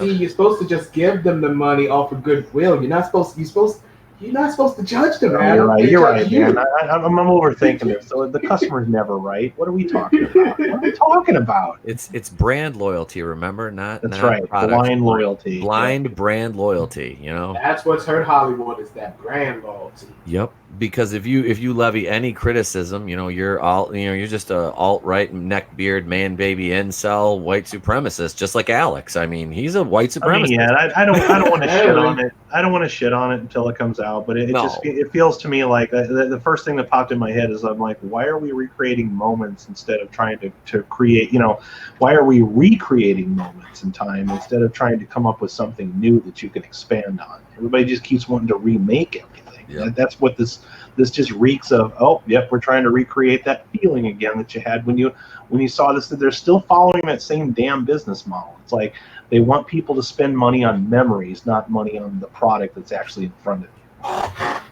That is it. What say you, Salvador? Mike and me. I was Did busy you say playing with Mike toys. and Me or Mac and Me? Mike and Me, is that a new movie I haven't seen? Yes. That's a sequel. What was the question? I'm sorry. Is Laura Dern is in an interview, you know, she hinted at bringing some of her Vice Admiral gender studies attitude into the next Jurassic Jurassic World movie, Jurassic World 3. And I just, you know, how will this be received? I mean, is this something she should even be considering with, you know, like I said, given the strength of her character already and what she's done. So it doesn't make any sense. One trick pony. That's don't worry. I'm sure the Circle Jerk of Hollywood will keep her protected, and the toy sales will come out and be like, "Oh, she's still on clearance racks," and she'll just be like, "That's toxic fans." And you know what? She can go ahead and do it, and I just won't see it. That's it too. It's kind of sad too, because it's like you're kind of curious to see what's going to happen after the last one, because, well, like I said, story wise, the last one was just meh. So, you know, I'd kind of like to see what happens with the creepy little clone that, I swear to God, when that girl hit that button, let those dinosaurs out, my first instinct was somebody should just kill her.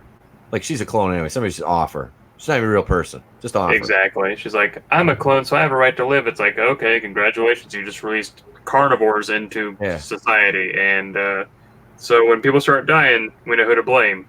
Yep. And I believe, wasn't her, they're alive just like me. They have a right to live too. No, bitch, they don't. Okay. Yeah, that was You're so mean. No, it's stupid. This sounds like the villains from the Godzilla movie, except they were actually interesting. Oh yeah, see, that was the thing. The goddamn. I've never seen more evil environmentalists in my life. From Godzilla, holy shit! Like, we're just gonna unleash hell on Earth because people are ruining the Earth, and this will balance it out by destroying it. Wait, Loved what? every minute of it. I know it was a great movie. I loved Godzilla, King of the Monsters. That movie was amazing, and I've listened to the entire score 1,000,000 times now because my kid's obsessed with it. So. Let's see. Okay. Where else can they take this franchise we haven't seen yet, or better yet, that we want to go? And how tight will the continuity be between Jurassic World 2 and 3? For me, like I said, we already know the basic plot of Jurassic World 3 is going to be the world. It's supposed to be set, I think it's like 5 years. 5 years ahead of 5 or 6 years from where the last one left off. And that battle at Big Rock is about a single family like fighting off dinosaurs or whatever, which I want to check that out. I have no idea where to watch that. I'll just have to look it up. But this third one, I don't know. I'm like I said, I want to see if they can keep a little more story driven, but it's just, this one is, dinosaurs running amok in society. So there's going to be carnage, as much as they can squeeze in and still keep that PG-13 rating. The only thing that really excites me about this now is it's not even the story. It's more or less the effects. How cool are the special effects going to be to me? That's probably going to be my draw to watch this. And of course, Jeff Goldblum's in it. So Monica, how about you? I mean, Jurassic Park has already brought dinosaurs into, is it New York? In the second one? San Diego. No, the second movie. Oh, the second one. Yeah, I thought that was San Diego, right? Yeah, it was. I thought it was in New York. Because they had that train scene, if I remember. That train you always see in California. Yeah, he's walking down. He's in a neighborhood. That was Godzilla with Matthew Broderick. No. It's Jurassic Park. They went into a neighborhood too. Wait a minute. But we trying to discuss whether Jurassic Park 2 actually made sense. But that's what I'm saying is everybody's shitting on the second Jurassic World because these dinosaurs are released into whatever. Well, when they now we're gonna do it again. It was the reason why. But there, yeah. No, go ahead. Yeah. I'm just saying that nobody said 2 words about the fucking T-Rex storming down the neighborhood street, looking in the kid's bedroom window. So you know what's a better movie with dinosaurs in society? We Are Back. Never seen that one. I have. I've I seen know it. exactly what you're talking about. I've seen Yeah, it. yeah. If a T-Rex doesn't ride a car like a skateboard in this next one, I'm gonna write my congressman. We should just have him put 2 flatbed trucks on his feet and use them like roller skates. That'd be sweet. Hell yeah. And if it doesn't storm its way through a fucking movie theater while some other relevant movie to the time is playing, I'm gonna be very upset. Oh, bust right through the screen. Okay. I tell you what Jurassic Park needs right now, and if they do this, it'd be a blockbuster hit.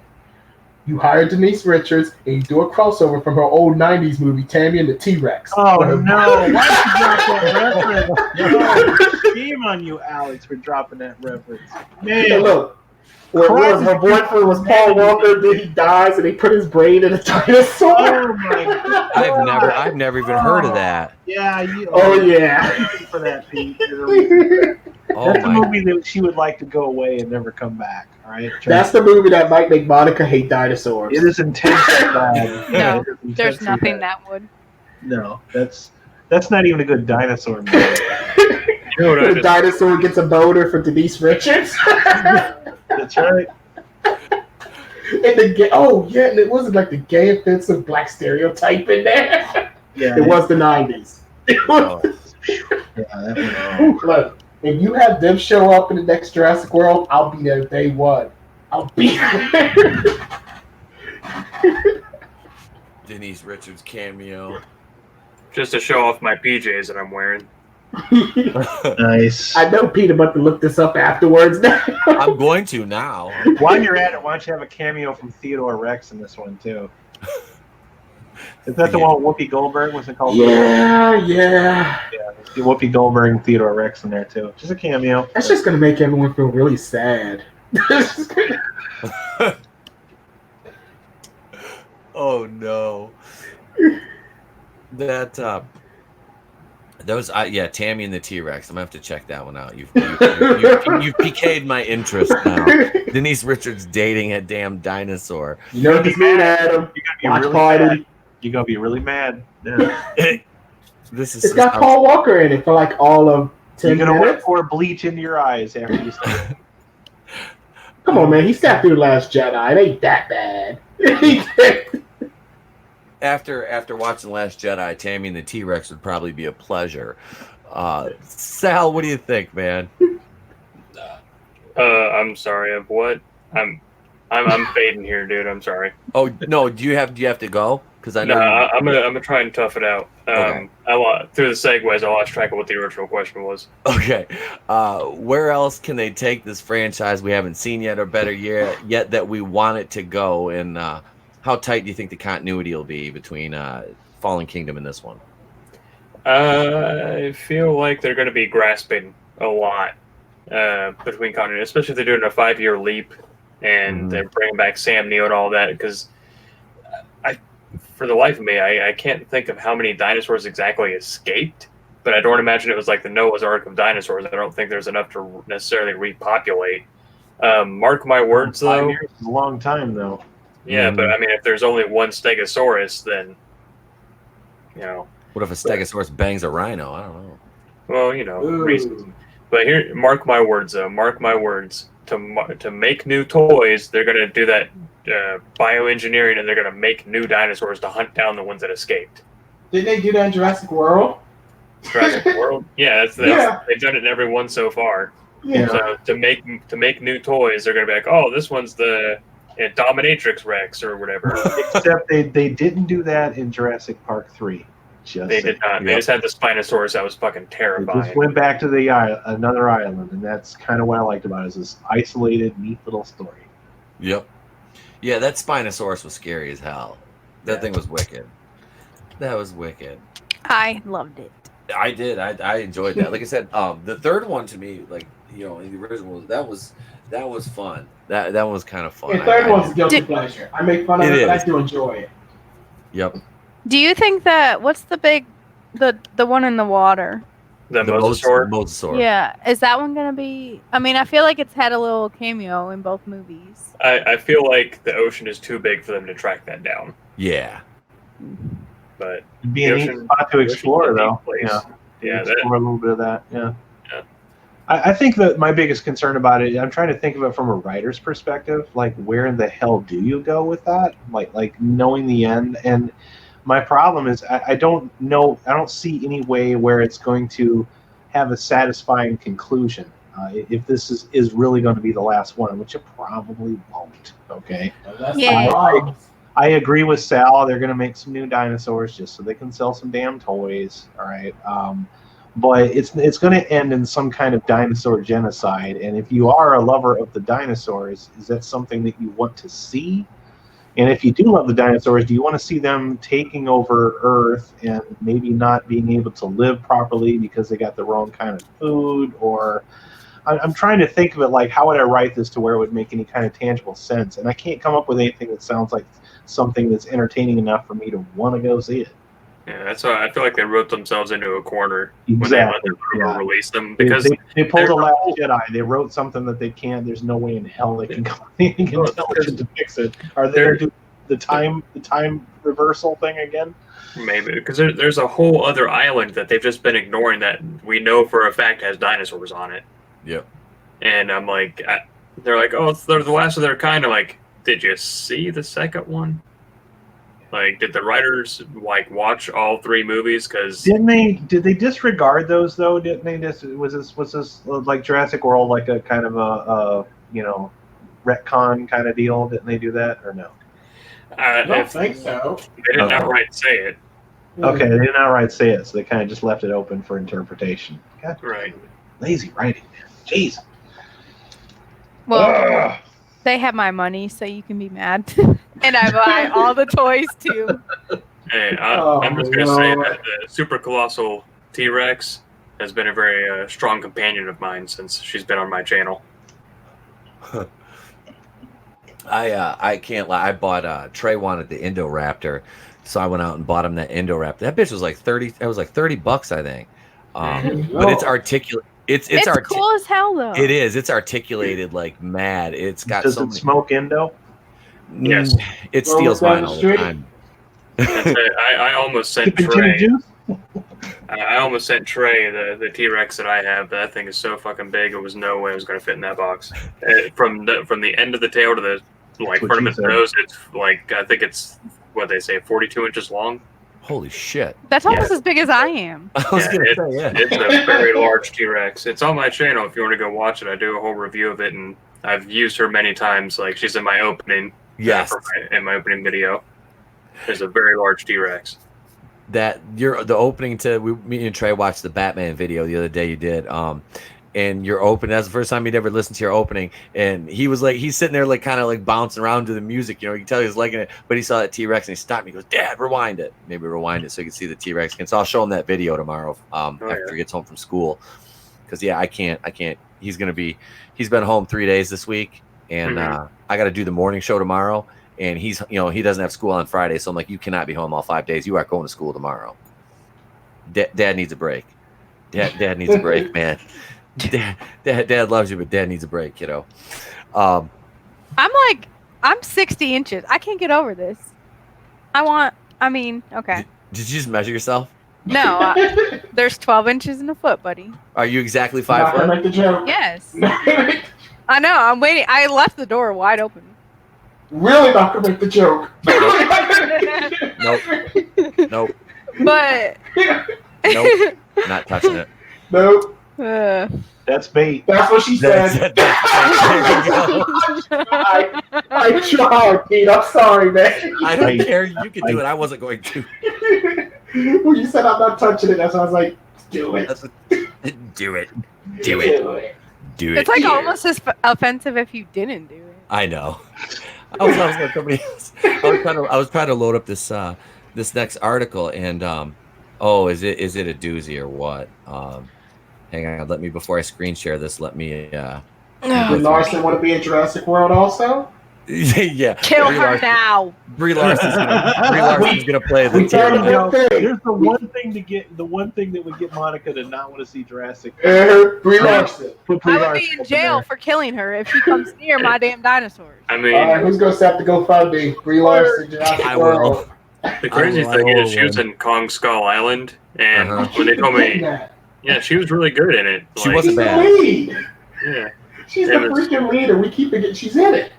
She was boring in that movie. That's when I was like, this is the person you want to put in with all these charismatic actors? Really? Alrighty then. Yeah. I think that's what helped is that we played had, out the way I thought that it we had Tom Hiddleston. We had like a great cast surrounding her that kind of lifted her up. But I was like, no, what you had was you had John C. Reilly to save that movie. That's true. He was amazing in that one.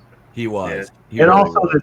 the dinosaurs, well, not dinosaurs, they weren't really dinosaurs, but all of the creatures in that movie were amazing. Yeah. And I remember that end credit scene, like I just happened to stay to the end and I got goosebumps. I was so excited. Yep. I'm kind of hoping they pick that guy to direct the Godzilla versus Kong movie, because if they do that and they have it like mostly in the daylight, not the dark with a bunch of ash flying around, on board. Do it. That isn't that already done though? Aren't they in like post-production on that? I don't know. I thought they were. Either post-production or they started already, but yeah, I mean it's going to happen, but I'm hoping that that's the guy that's the director, because that movie was a very fun movie and I enjoyed it. Yeah, I could be wrong, but I remember reading a while back that whatever movie studio actually owns Godzilla said that basically the Americans are getting 3 Godzilla movies and then they're done. Like this. Yeah, so this Godzilla versus Kong will be like the last one that's made by. It's a good way to end it on. Yeah. Yep. Yeah. Be a hell of a showdown. Yeah, we could let them fight. We could go out on that note with Godzilla and Kong, and be good with it, right? Mm-hmm. Yeah. Yep. Yeah. That's your big lead up. Definitely, Yeah, definitely, yeah. Godzilla's definitely getting his win back. Oh yeah. Godzilla's taking the W in that one. Like even the director that was the first one said that Godzilla should have won.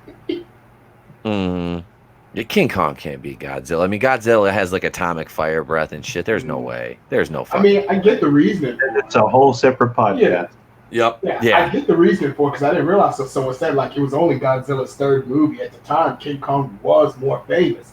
That's weird to think of now. Nobody thinks that now, but back then King Kong was more popular. Yeah, now that's completely opposite. So are we bringing back Brie Larson for this movie? Oh God. No, they can't because you can have Kong Skull Island. She has to cosplay as a raptor first. She could be her daughter, or it could be a clone. Oh no. Clone.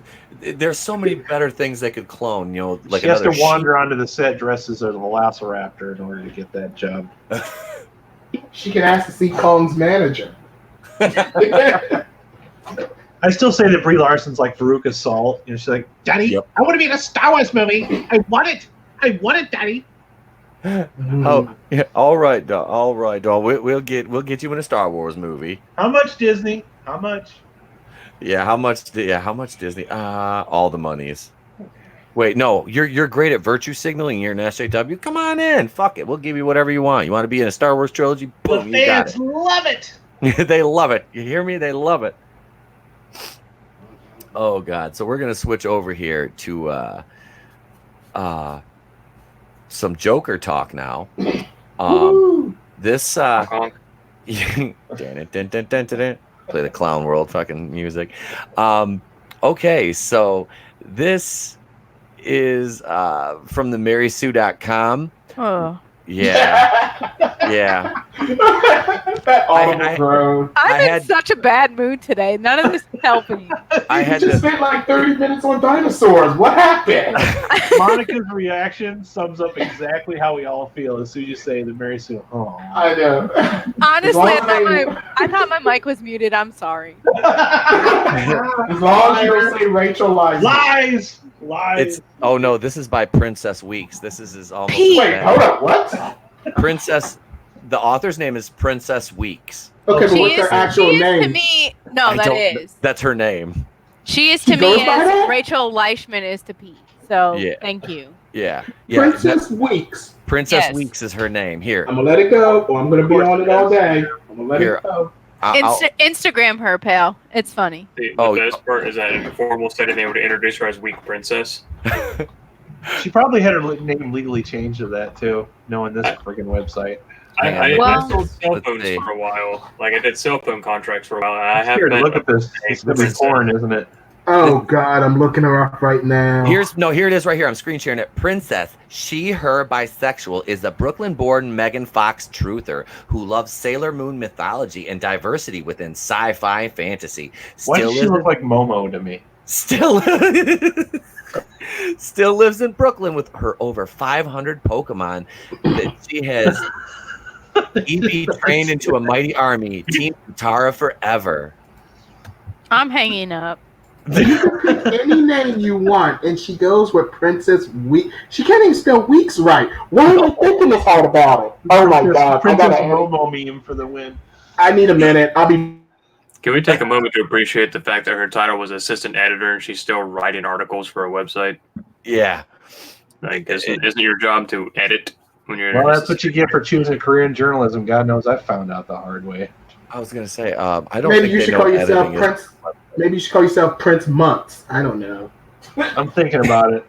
I'll get back to you on that one, Alex. Okay, we should get on. I'm gonna get stuck on this. As long as I get to identify as a transformer, we're good.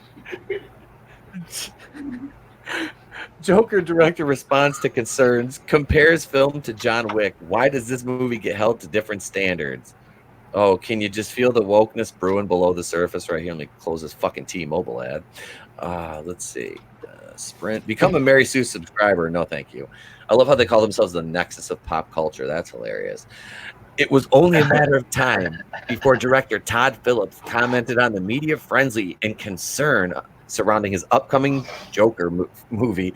From survivors of the Aurora shooting commenting on it to now reports that the U.S. military is sending warnings about the film. And they said they were supposed to watch out for incel-like behavior.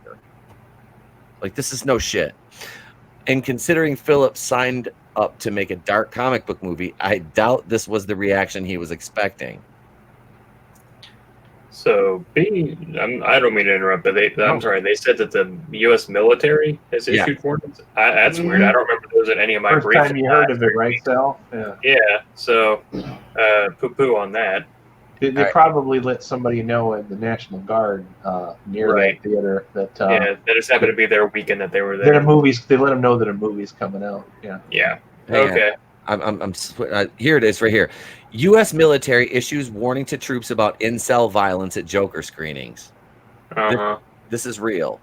Incel. So they're talking about the weirdos who criticize you for not liking movies and they hide in their basement. Pete. Okay. Sounds like a good job for the Coast Guard. Yeah. The U.S. military has warned service members about a potential for a mass shooter at screenings of the Warner Brothers film Joker. I think this is more inflammatory than any violence. That is straight myth. I can quote policy and instruction and all that. Public theaters, not my jurisdiction. Nope. So try again, sweetheart. And it says right here, the U.S. Army confirmed on Tuesday that the warning was widely distributed after social media posts related to extremists classified as incels. What? Show me the papers. Were uncovered by uncovered by intelligence officials at the FBI. Yeah. An evil pack of roaming incels is terrorizing the countryside. Lock your windows. Lock your doors. Don't worry, they're not gonna fuck anybody. Hide your kids, hide your wives. They're all Brie Larson. They're all Brie Larson fans. And can't nobody see this is all just Disney show reporters who are upset. Now I'm going deeper down the rabbit hole here. Oh God. Rage of the incels. This is from the New Yorker. Okay. Hold me, please. Why are you doing this? Because I can't stop once I start. It hurts. Self-torture. Jesus. Fucking. At least it's not Princess Weeks. Incels aren't really looking for sex. They're looking for absolute male supremacy. This article, they're quoting a fucking article from, this is May 15th, 2018. Okay. What? So we go back to the Joker article right here. It says right here, it says the U.S. military is sending warnings about the film. Okay. So I click that link where it says sending warnings. And right here, we go to the article, which is on Gizmodo. That's from yesterday at 4:59 p.m. So right here, it says the U.S. military has warned service members, blah, blah, blah, blah, blah. Okay, so the U.S. Army confirmed on Tuesday that the warning was widely distributed after social media posts relating to extremists classified as incels, and that this classified as incels takes you to a link from an article from like 2018. It's porn. Oh, I get it. So the Mary Sue is a glorified game of telephone. Roger that. Yeah. Got it. That's it. Makes sense. So it says in a September 18th email, this is the Gizmodo article. We're not even back on the Mary Sue yet. Service members were instructed to remain aware of their surroundings and identify 2 escape routes when entering theaters. In the event of a shooting, they were instructed to run, hide, and fight. Isn't that the wrong order? No, it's run, hide, fight. Yeah. It's hearing it come from Gizmodo is just, it says run if you can. The safety notice said, if you're stuck, hide, also known as sheltering in place, and stay quiet. If a shooter finds you, fight with whatever you can.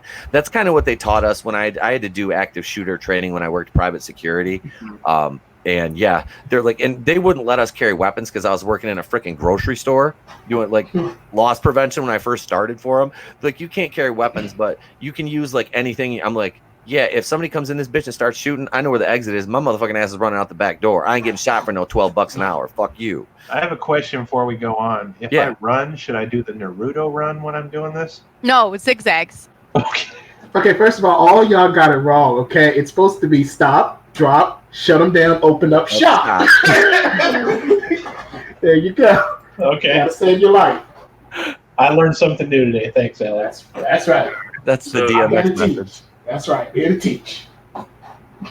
Yeah. What's up, Sal? Okay, so this is my wheelhouse, right? Yeah. This is what I do for a fucking living. Pete, you've seen the photos. Yes. All right, so that whole surroundings too. I said that's literally anywhere we go. That's base level. Like anywhere you go, always have an exit plan. If that fails, have a contingency plan. Always, run, hide, fight, all that stuff. That's everywhere. That's not just movie theaters. Incels are a term that we use to refer to the guys that are, writing these articles. And yeah, I'm going to stop before I get angry. My blood pressure's already rising. It's all good, man. It's all good.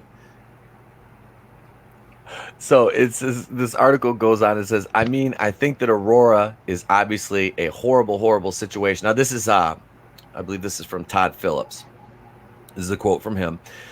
But even that is not something you blame on the movie. Quite frankly, if you do your own research about Aurora, the gentleman wasn't even going in as Joker, which has been proven that he was not.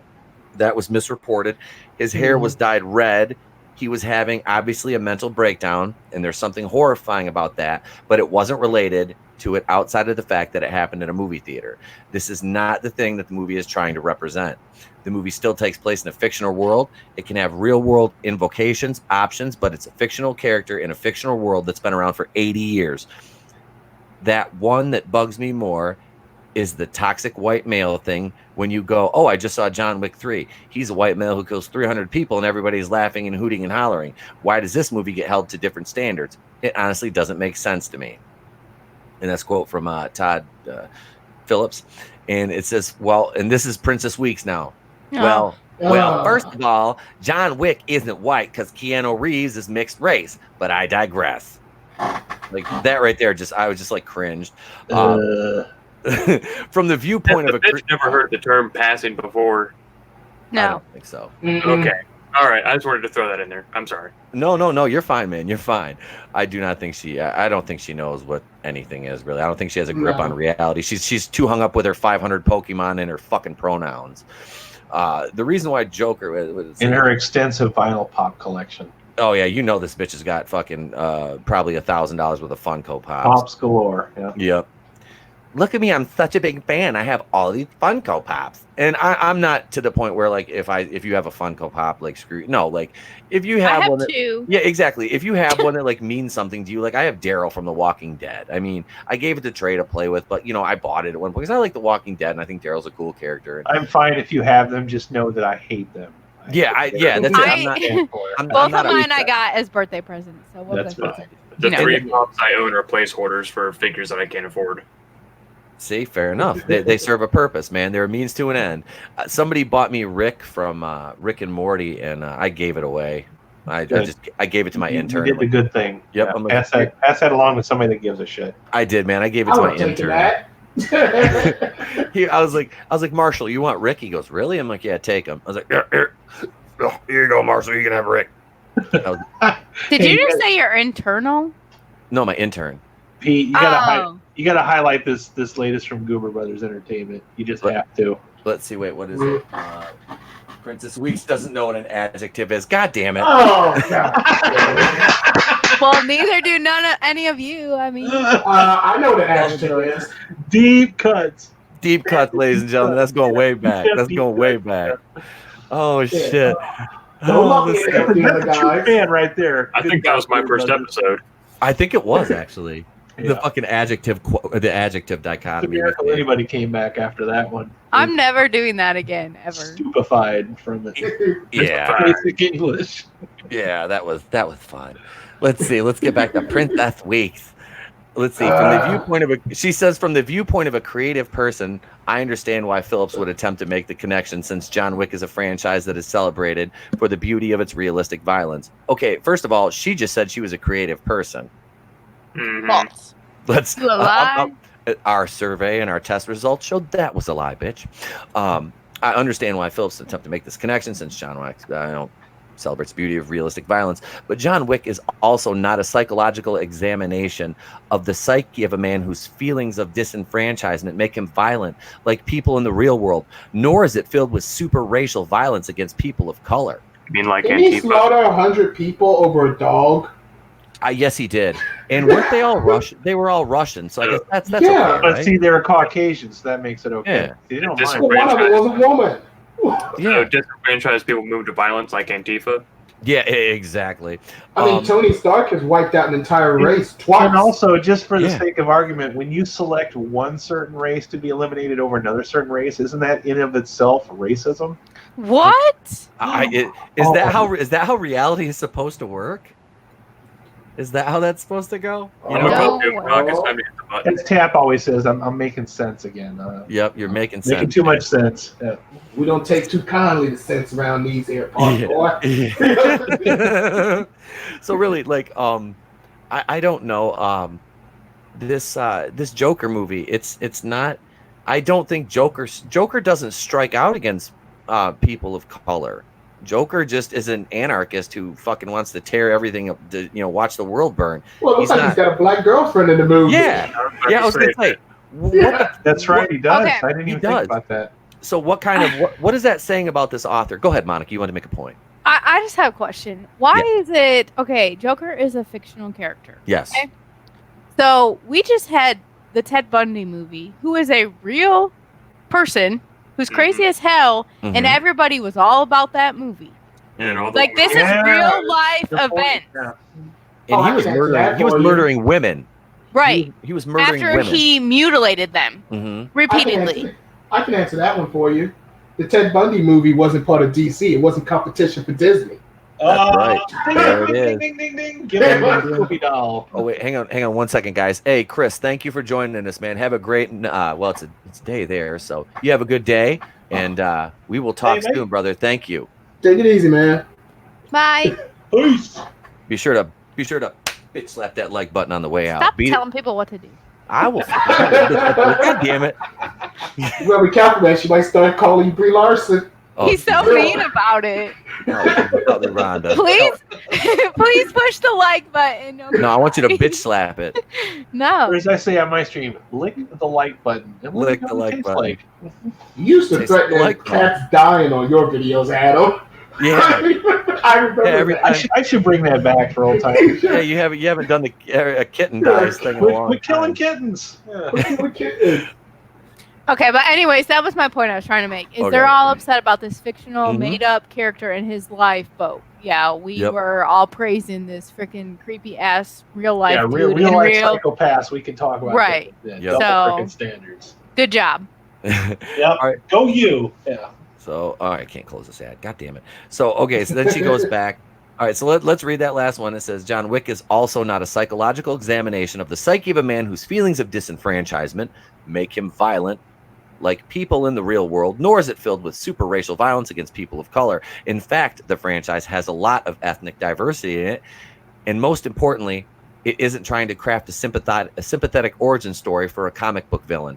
John Wick is an assassin killing other assassins for hurting his dog. Has this bitch never read a Batman comic? Does she not know who the Joker is? Did she not see Heath Ledger's movie at all? Does she know nothing? I mean, you got to remember the world didn't happen before 2016. I was going to say, no, the answer is no. Yeah. You got to remember, there was no Robert Downey Jr. before that. Damn, you're right. Yeah. We were still on DC. Yeah, the media was still on DC's side during Heath Ledger's time. Yep. Yeah. Now, yeah, before the MCU was born, movies, world, people did not exist. There was we never had a good superhero movie. Never. No, there was never one. Never. And the people that write these articles, their Bible reads like this. And in the beginning, there was the MCU. Mm-hmm. Before the MCU, there was a singularity. Mm-hmm. Yeah. Which, if you're going to be honest, and I've said it before, I think Iron Man's kind of overrated. I like it, but I was like, that movie's not as great as everyone makes it out to be. No, it's I mean, it's no Citizen Kane. You know? Yeah. It's a paint-by-numbers plot of boring generic villain. I was like, no. You know, it's not To Kill a Mockingbird. That's for damn sure. Oh, God, they can't even show that. They won't even let kids read that book in school. Isn't that banned now? Yeah, that was banned. That's sad because it's. And if they don't understand the message behind To Kill a Mockingbird, then they're even stupider than I thought they were. Yeah. Yeah. Yep. Do not read. What is it? Go Tell the Watchman. Or is that what that? Go Tell the Watcher? Is that the sequel? Yeah, don't read The Color Purple. You won't be able to get past the first chapter. Oh, well, I'm saying that Harper Lee, right before she passed away, released like a sequel to the book or something like that. Oh, I heard about that. That was like controversial. Yeah, because Atticus was actually a racist or something like that. It was like, whoa, talk about Last Jedi in yourself. Yeah, to talk about taking down your own myths. Yeah. Yep. Let's see. Okay, so the reason why Joker has people scared and worried is that the film emphasis on seems because I have not watched the movie yet myself. Aw, she doesn't have that. Neither we, dumbass. Yeah, she doesn't have that access yet. Oh my God. Poor baby. To be feeding into this toxic white male culture that has been growing. Oh, for fuck's sake. Oh, Lord. If you could see the look on my face right now. Yeah.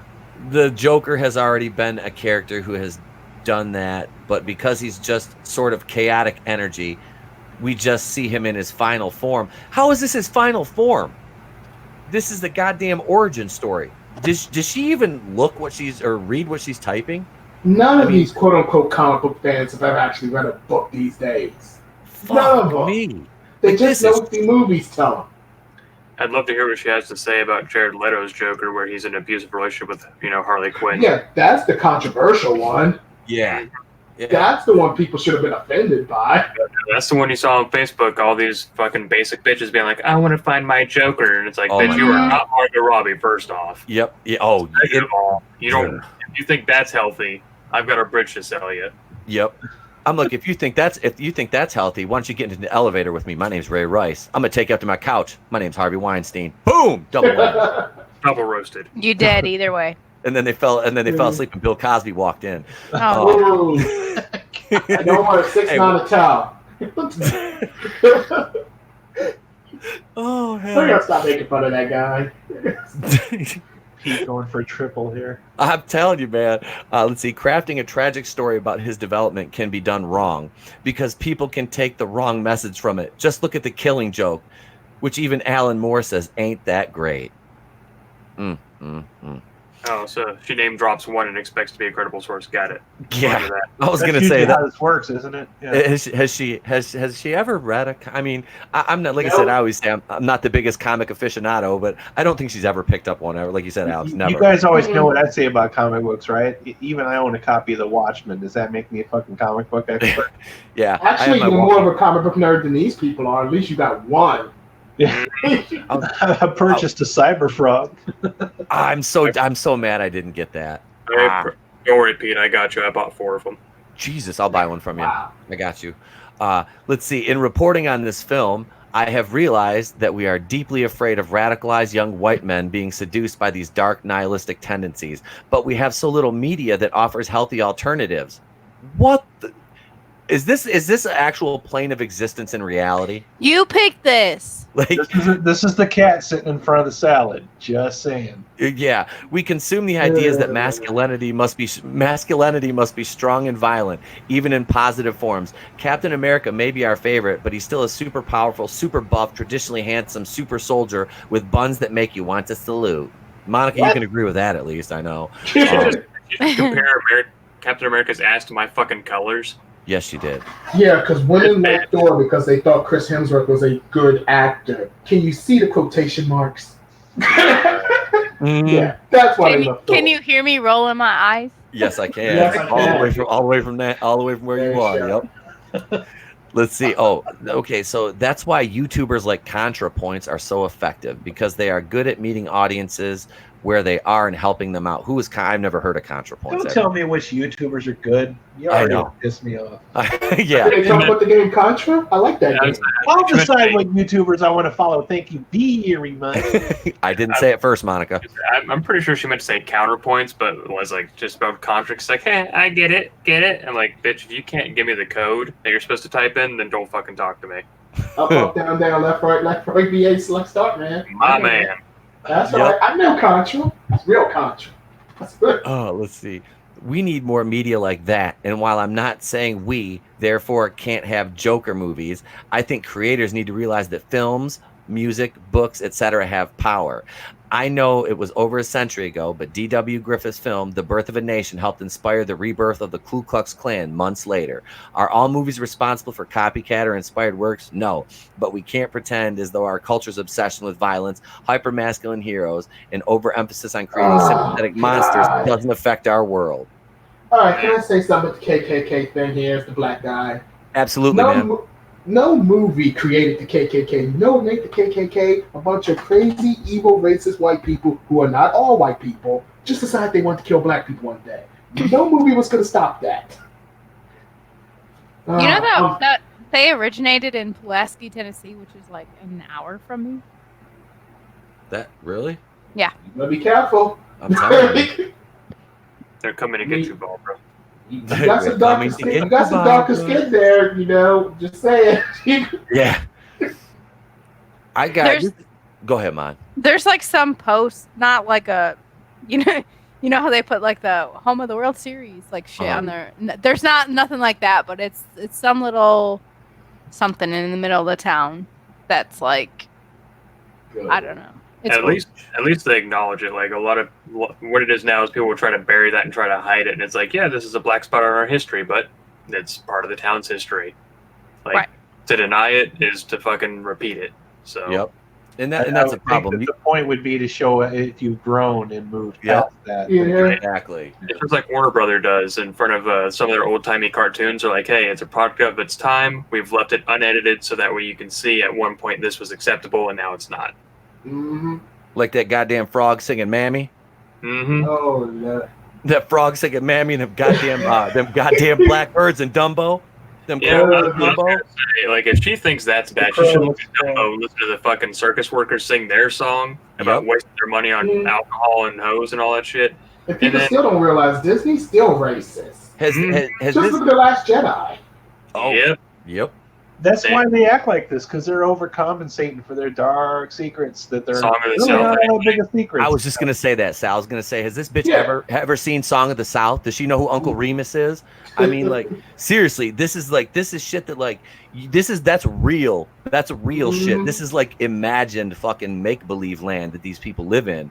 And it's like you said, it just goes back to nothing ever existed before, this year, before the MCU. It just, it's that mindset. And it's like revisionist history is not history. That's make believe. You're living in fairy tale land. They're living their truth, Pete. Yeah. I love that one. Oh, that's one of my favorite things. When I need to speak my truth. No, you need to sit down and shut the fuck up because you don't have a grip on reality. You don't have a grip on reality. Adam Carolla once said something I thought made sense. He said, when it comes to stuff like this, there's 3 different truths. There's your truth, there's my truth, then there's the truth. Yep. and you gotta look at that third one. Yep, and the truth don't care where you sit because it is what it is all the time, man. That motherfucker is the truth, and it doesn't care right, wrong, or indifferent. is going to show itself, and you're going to eventually find out that the truth might not be yours, but it is thee. Let's see. So it goes on to say, is Joker being held to a different standard? Yes. Are people potentially going over the top and concerned about this film? Maybe. No, bitch, the answer to that question is yes, too. But is there a legitimate reason why people are afraid? Absolutely. Since Aurora, it has been scary to go to certain movies. I always make sure to be in theaters with well-lit exits. If I have to be in the middle, I make sure nothing is blocking my way out of my own seat. So does she like tell people that every seat next to her is saved and they can't be buying all those tickets? Yeah. She's the one that bought Captain Marvel sales, I think. That's what I was gonna say. She bought all the Cat Pan mediocre tickets. Oh, here's the closer to this is beautiful. We are scared. We are scared of gun violence. And because many in the media have problematically, buzzword, decided to lump gun violence with mental health issues, we are especially afraid of a movie like this inspiring people. It may not be entirely quote unquote rational, but this is the world we're all living in. Last line, and it fucking sucks. Oh, boo. And you know, that's how she wants to end the article. That's how she ended her fucking article. You know what would make you feel a lot safer being protected against gun violence? A gun. Okay, on behalf of black people, I gotta apologize for this little twat. Oh no! Good Lord! I assure you, we are not all a bunch of pussies like this. Okay, Alex, it's fine. I heard that in that the black delegation has not accepted her. So no, we traded her. We traded her. Why? Okay. I carry weapons on me. I'm a female, and I carry the same weapons on me to the grocery store as I do in the movie theater. Well, your arms are attached to you, Monica. I don't think you have a choice. We've seen those guns, but yep, you're dangerous. But I'm just saying, why I don't understand why they relate this to men. So, like, I can name 5 females that I work with daily that bring a handgun to work. So what? Yep. What? Ugh. But we're all about equality. Yep.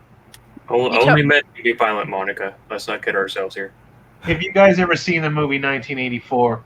Yes, sir. Long time ago. Well, you remember John Hurt's job is to literally sit there and burn books after rewriting all the headlines that they don't agree with, and then burn the originals and pass off, basically rewrite history.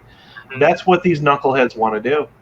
They're doing it by proxy, though. They dig something up that they're not aware of, because as we've already established, life didn't exist before MCU in 2016. So they find something that they deem problematic, and then they have their friends outrage about it on the internet, and then so eventually the company has to cave in and either remove it from society or make it not so accessible. That's what's going on right now, right the fucking front of us. Yep. I can't even disagree. No, there's. And the other thing you guys were mentioning earlier too, you were saying that she probably bought all the tickets for Captain Marvel. She probably bought the tickets for all of her friends, but what she forgot is her friends never leave the house because they're too busy on Twitter outraging about something to get in to leave the house and actually go somewhere and do something publicly. The blue check mark mafia. Agoraphobia is a hell of a thing. Yep.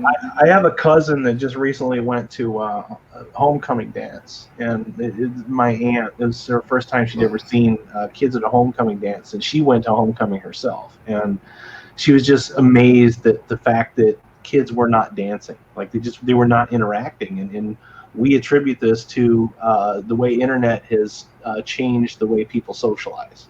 Mm-hmm. Yeah. You know, all these keyboard warriors hiding behind their desks and making interactions that you normally wouldn't do in a social setting.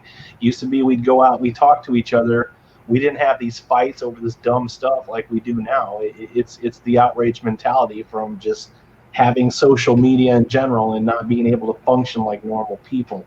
This woman obviously grew up in Boulder herself in the wake of that, and that's everything that she wrote in that article sounds like it comes from a keyboard warrior like that.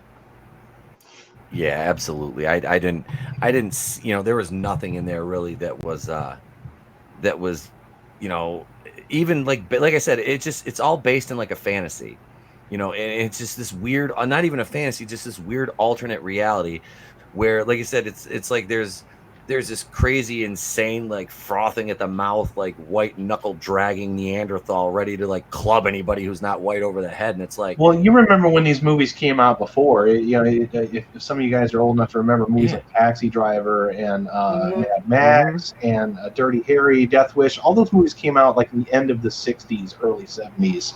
And the end of the 60s was all about, the protest. And it's not, I don't want to compare it what's going on right now to the 60s, but it is similar in the fact that out of all this protest culture, these anti-heroes are being created. A Joker might be the movie that we need right now.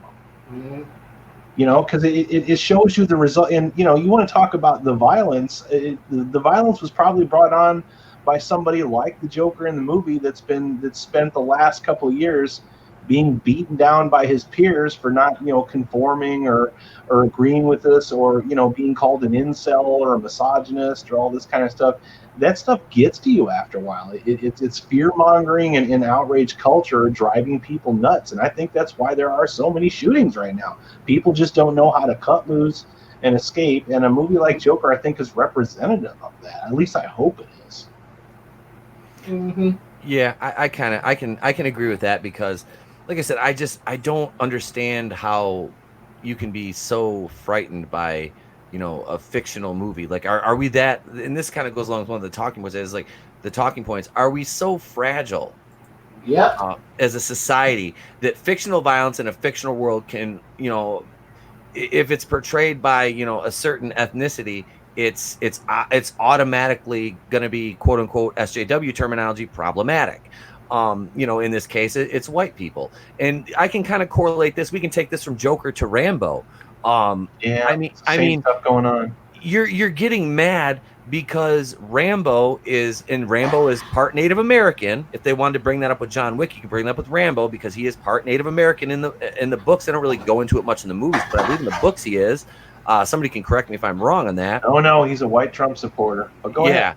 But that's the thing is, in Sylvester Stallone, you can't even say Sylvester Stallone is racist, and you call that movie a Trumpian fantasy because he supports Joe Biden. Yeah, he's not conservative, I don't think. And as somebody that saw that movie, I'm telling you that the stuff that they say is in this movie, they're reaching. They're putting it there. It's not there if you're not looking for it. That's my point. And that's it, man. I trust that, because you sat and watched the movie, and you would call it out and say, "Hey, this." And I saw a couple of headlines before I left. I did not read the articles. I'm glad that I didn't, because if I had read any of those articles before I went to see the movie, I would have spent the entire movie looking for those things in the movie. That's what drives me nuts about this. So it was funny for me to come home and actually read these articles. I'm like, no, it's not. What? Where did you see that? Did I see the same movie that you saw?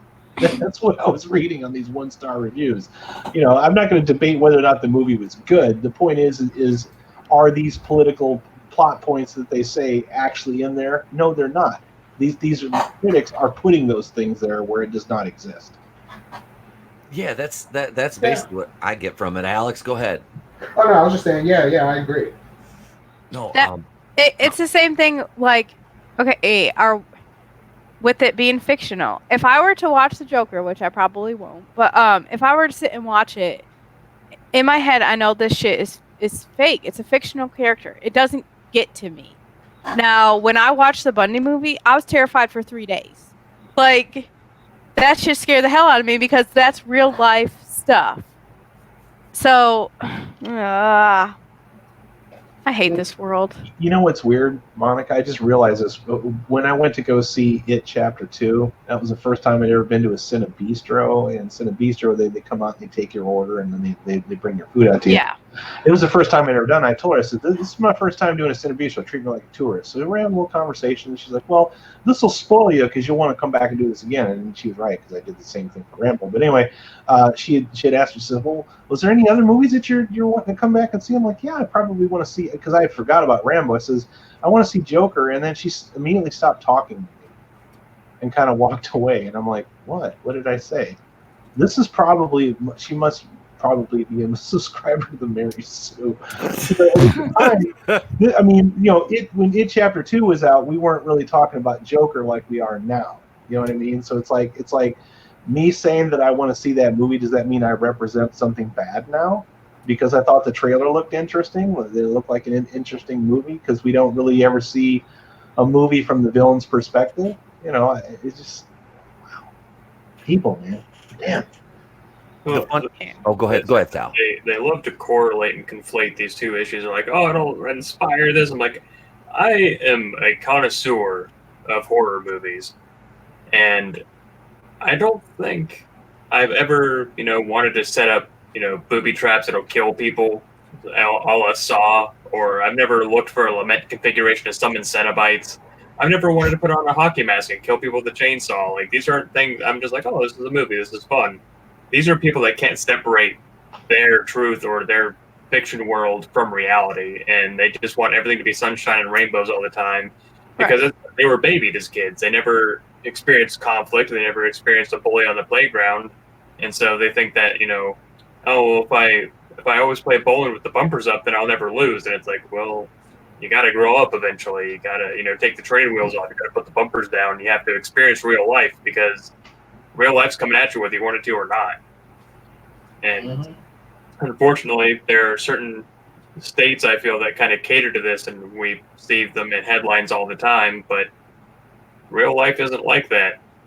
Well, I think it's an amazing double standard that they're holding people that make movies and video games. They're holding them to the standards that they have to be responsible for the outcomes of the movies that they put out. But yet the news likes to over-sensationalize everything and just fear-monger the hell out of everything. Perfect example, when Hurricane Irma hit, everybody I knew that was back in Illinois thought that Florida was going to be gone after that hurricane because they're watching Fox News and CNN and God knows what other channel. They made it sound like it was the impending apocalypse. Whereas where I'm at, I'm watching the local news where they have hurricanes all the time, and they're only telling you the stuff that is necessary. They're telling you when to evacuate. They're telling you what to do, not trying to terrify everybody. Meanwhile, everybody's out ransacking stores and running into each other because they think the world's coming to an end because it might be their first hurricane. So if it's going to be the movie's responsibility, then it needs to be the fucking news outlet's responsibility too, to not scare everybody into these things happening. Do you really think if you stop making movies that are not quote unquote socially responsible that these things are going to end? Because if you do, you're suffering from delusions of grandeur. Mm-hmm.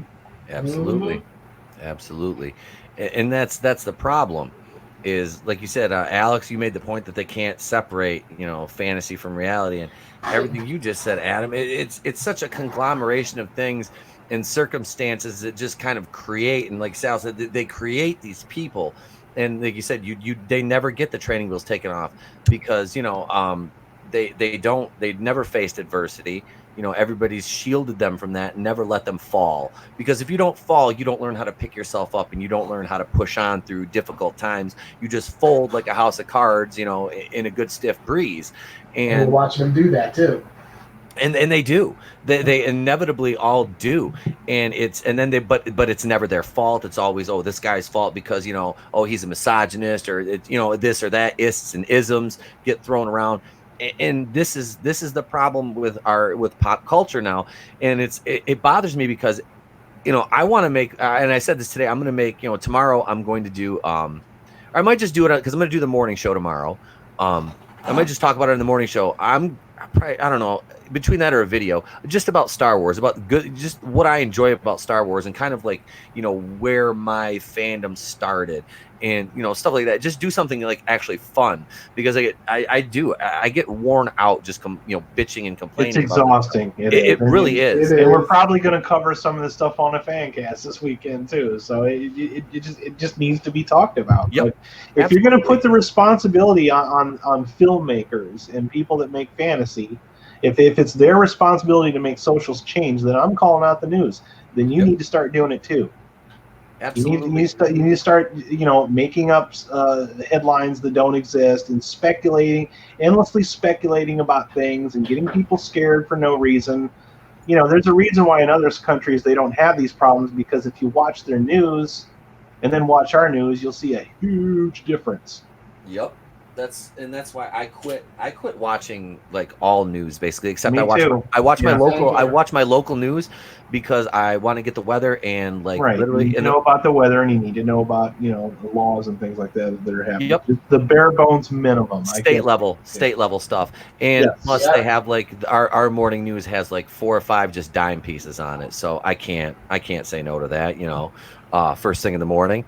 So it's it's not bad, but no, really, like I completely unplugged from national news, and I'm far better off mentally for it. But then it's like I get bombarded with this shit in my entertainment, and it's like, oh my god, like not everything that goes Sucks the wrong. life right out of you. And also, how many headlines this year have we read that all have the quote? And I think she put in there too.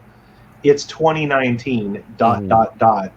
It's your responsibility to conform to the standards set by a year. Yeah, no. Why? Why? Yeah. So what you want to do is you want to pull the wings off of the fly. You want to remove the pen from the artist's hand because you live in outrage culture time. You're expecting all the artists to conform to that outrage culture rather than actually make a movie about the product of outrage culture. You know what the irony is in all this? Speaking of outrage culture and everything else. So we've seen a push in the last like 4 years about, female heroes, diverse heroes, blah, blah, blah, blah, blah. If they push this so hard and that eventually, they get what they want, they get all this super diversity and everything else, you know what will be stunning and brave in 20 years? A white male hero. Because it had come full circle. Mm-hmm. That's the obvious conclusion. Yeah, it has to come back to that. They don't want to acknowledge. I mean, I get that a lot of the heroes that the action heroes that came out in the 80s were definitely some of these stereotypes, but they were also fucking movies. They were just it's pure dumb escapism entertainment. We joked about them. We used to have discussions on the playground. Who could fight who? Chuck Norris versus Rambo versus Arnold Schwarzenegger from the Terminator, and it was fun. Which I tell you what, if I found myself in a situation, we'll just play devil. We could play the what if game all day long. But if I found myself in a situation where I have a fucking predator hunting me in the woods, I'd much rather have Arnie on my side instead of someone like Chuck Wendig. That's exactly what. You wouldn't take Adrian Brody. Jeremy John said the same thing in his Rambo review. He says, "Oh, which one of these would I take into battle?" And he had a picture of Rambo on one side, and then he had a picture of Wesley from the Next Generation on the other side. He's like, "I'm gonna go with that guy," and he's pointing towards Sylvester Stallone. Yeah, it's true. Yeah, that's the whole point. He's unstable, but he can he does the job that nobody else wants to do. Because I tell you what, everyone wants to get rid of toxic masculinity and toxic males and male strength and all that shit until it's my turn to get shot at or I almost get blown up at a fucking IED explosion. Like, it's perfectly fine to have me then, but up until then they're like, oh no, you're toxic, we don't want you around us. Yep. Yeah, I don't need you. Yeah. I'm just kidding. Like all those movies that I mentioned that came out, the Death Wish and Dirty Harry and Mad Max all came out in that time of counterculture. It was, things had come to a head. People were tired of all the protests and all the outrage, and all of these anti-heroes were born in that. And you know what? It's coming full circle. The Joker is probably the start of that. And and if it does really well at the box office, which will probably be our next talking point, if it does well at the box office, you're going to see more films like this because people want this right now. Well, DC is already talking about the DC Black Label films, which will be their rated R. Hell yeah, Bat Dick, here we come. Yeah, and that was a joke that came up on, I can't remember where it was, if it was in an article or something, but they were like, so if we do this DC Black Label thing, does that mean we're going to see Bat Dong on the screen? I'm like, oh God, please no. Please no. You already did Dr. Manhattan. You can't really come back from that. Yeah, no. Although I'm perfectly fine with Gal Gadot doing the Black Label thing. Yep. Second that. We saw dirty birdie. You. I promise you, Gal Gadot, forefront of nudity. What's Avengers Endgame? It's gonna be top. You're gonna be like, what's his name in Guardians? Who? Subjected to Bruce's Batterwang. So where's the equality? I want to see Wonder Woman's boobs. Yep. Yep. She worked very hard at the gym to get those. Okay. Show them off. Absolutely. Absolutely. And Lape says Godot's too skinny. No, that's one girl I'll never complain about being too skinny because she's just she's a goddess. He complains because she doesn't do enough squats. You know, Lape. You know what the hell he's talking Lape is trolling. Why don't people understand that squats don't make you ass? Nope, it's lunges. Right. Come on. Mm-hmm. It's lunges. Brie Larson, how many squats did she do? Probably tell that bitch that thick thighs. How many She times hired someone to do her squats for her. Does that count? Yeah. Her stunt doubles both had really nice asses. I mean, those two were stacked. What stunt double? What stunt double? She has no stunt double, Pete. Don't you remember that interview? Yeah, she has no stunt double. I do all my own stunts. Oh God! God! I'm not prepared. Very much. There it is. Good night, everybody. Oh God. Yeah, that's no, man. That whole thing. Yeah, I could. But the DC Black Label thing, that's something they've talked about, and they're not sure, what properties they would put it, because there was talk about the Black Adam movie, being under that, but they really can't do that because they're going to tie that in, and he's going to be in Shazam too, after they do the Black Adam. I still need to see that. You do. You can still do the Black Label. It looked like a lot of fun. It was one of those ones that I wanted to go see, but there was just a lot of other shit going on at the time. Yeah. And just could not get out. Shazam was real good. Shazam was. It looked great in the trailers. I was happy. Trey loved that movie, and it's funny. There's been 3 movies that I've got him to watch. They've all been superhero movies that have kept him glued to his seat, where he doesn't want to do anything else. Well, the other thing too, and I think I've mentioned this before, but I'm suffering from superhero fatigue big time, man. I'm so fried. That's why we need the dinosaurs. Yeah, you're right. Actually, I'll say this: I'm not suffering from superhero fatigue. I'm suffering from Marvel fatigue. Yes. Yeah. I will admit, DC switches it up, especially that formula. Yeah, DC because I love Deadpool. Deadpool's amazing. Wonder Woman was great. Wouldn't you say, Alex, that formula has become so copied that people just expect every movie to follow that same damn formula now? Well, yeah, that's what everyone complains about. What is they watch a movie and they're like, "Well, it's not like a Marvel movie." I'm like, yeah, because it's not a Marvel movie, you dumbass. Like Man of Steel. I love Man of Steel. I know a lot of people don't, but at least some people be like, "Oh, I just didn't like the movie." But I hear people complain, "Well, it wasn't funny enough. Where's the jokes at? Where's the jokes at?" And I say he's not Deadpool. They want it to be a Marvel movie. Yeah, they want a Marvel movie. I'm sick of Marvel movies. I was sick of Marvel movies by Iron Man 3. Of course, something like BVS that puts me into a coma is not my idea of a good time either. But it's not an MCU movie. Yeah, I'd rather watch Justice League before I watch Thor 2: The Dark World or Captain Marvel again. I would too. That's because I actually love Justice League. I can see I enjoyed Justice League. It wasn't that painful. It was not that painful. Well, I think I said it. What was it? I think I made a post about it in my Facebook the other day. I finally saw Dark Phoenix, and I'm sitting there, I was like, this movie's not as bad as everyone made it out to be. That's what everybody's telling me. Yeah, it has problems. Yeah, made it out. Yeah, it has problems, no doubt. Even continuity problems. I was like, yo, I'd watch this over Captain Marvel or Thor Ragnarok. Yeah, I shouldn't have said Thor 2. I should have said Thor Ragnarok. That's what I meant. Freudian slip, and I'm telling you. Nobody liked Thor 2. Even Thor didn't like Thor 2. Yeah. Well, Patty Jenkins was supposed to direct that, but she left. And she made a better Thor movie in Wonder Woman. Yes, she did. As far as I'm concerned, they Go should ahead, have Monica. her the whole damn franchise and let her run it. What's up, Monica? So Natalie Portman is now, I don't know if anybody's seen this, but now she's coming out saying that's the reason why she basically abandoned the Thor movies is because of how she was kind of booted off set. Do you believe that? Yeah, I think she said that for years because when she wanted Patty Jenkins to do it, and when they booted Patty Jenkins, yeah, I believe that. I think she said that for years. She did. She said, it was like a couple of years ago that. This is the first I've ever heard her say that, so I was like, what? Oh, really? No. Yeah, I didn't know that either. Yeah. No, she has said that for years. I guess I didn't. That's how come she didn't get along with Marvel. Yeah, because she didn't like Kenneth. What's his name? Kenneth Branagh. I think Kenneth it was Branagh. Yeah, that did that. Yeah, she did not like him at all. So and there was like issues on the set. Flare X is still in the chat. Deadpool 2 sucked. Yeah, I don't even think I watched Deadpool 2. No, Deadpool 2 was good. It was all right. I mean, obviously it's not as good as the original, but it had some moments in it. Was that the one with Gina Carano in it, or was that the first? No, that was one. Okay, I've never seen the second one. Cable okay. in it. Yeah. Yep, Cable. Okay, I've never seen the second one. Then I should rent that sometime.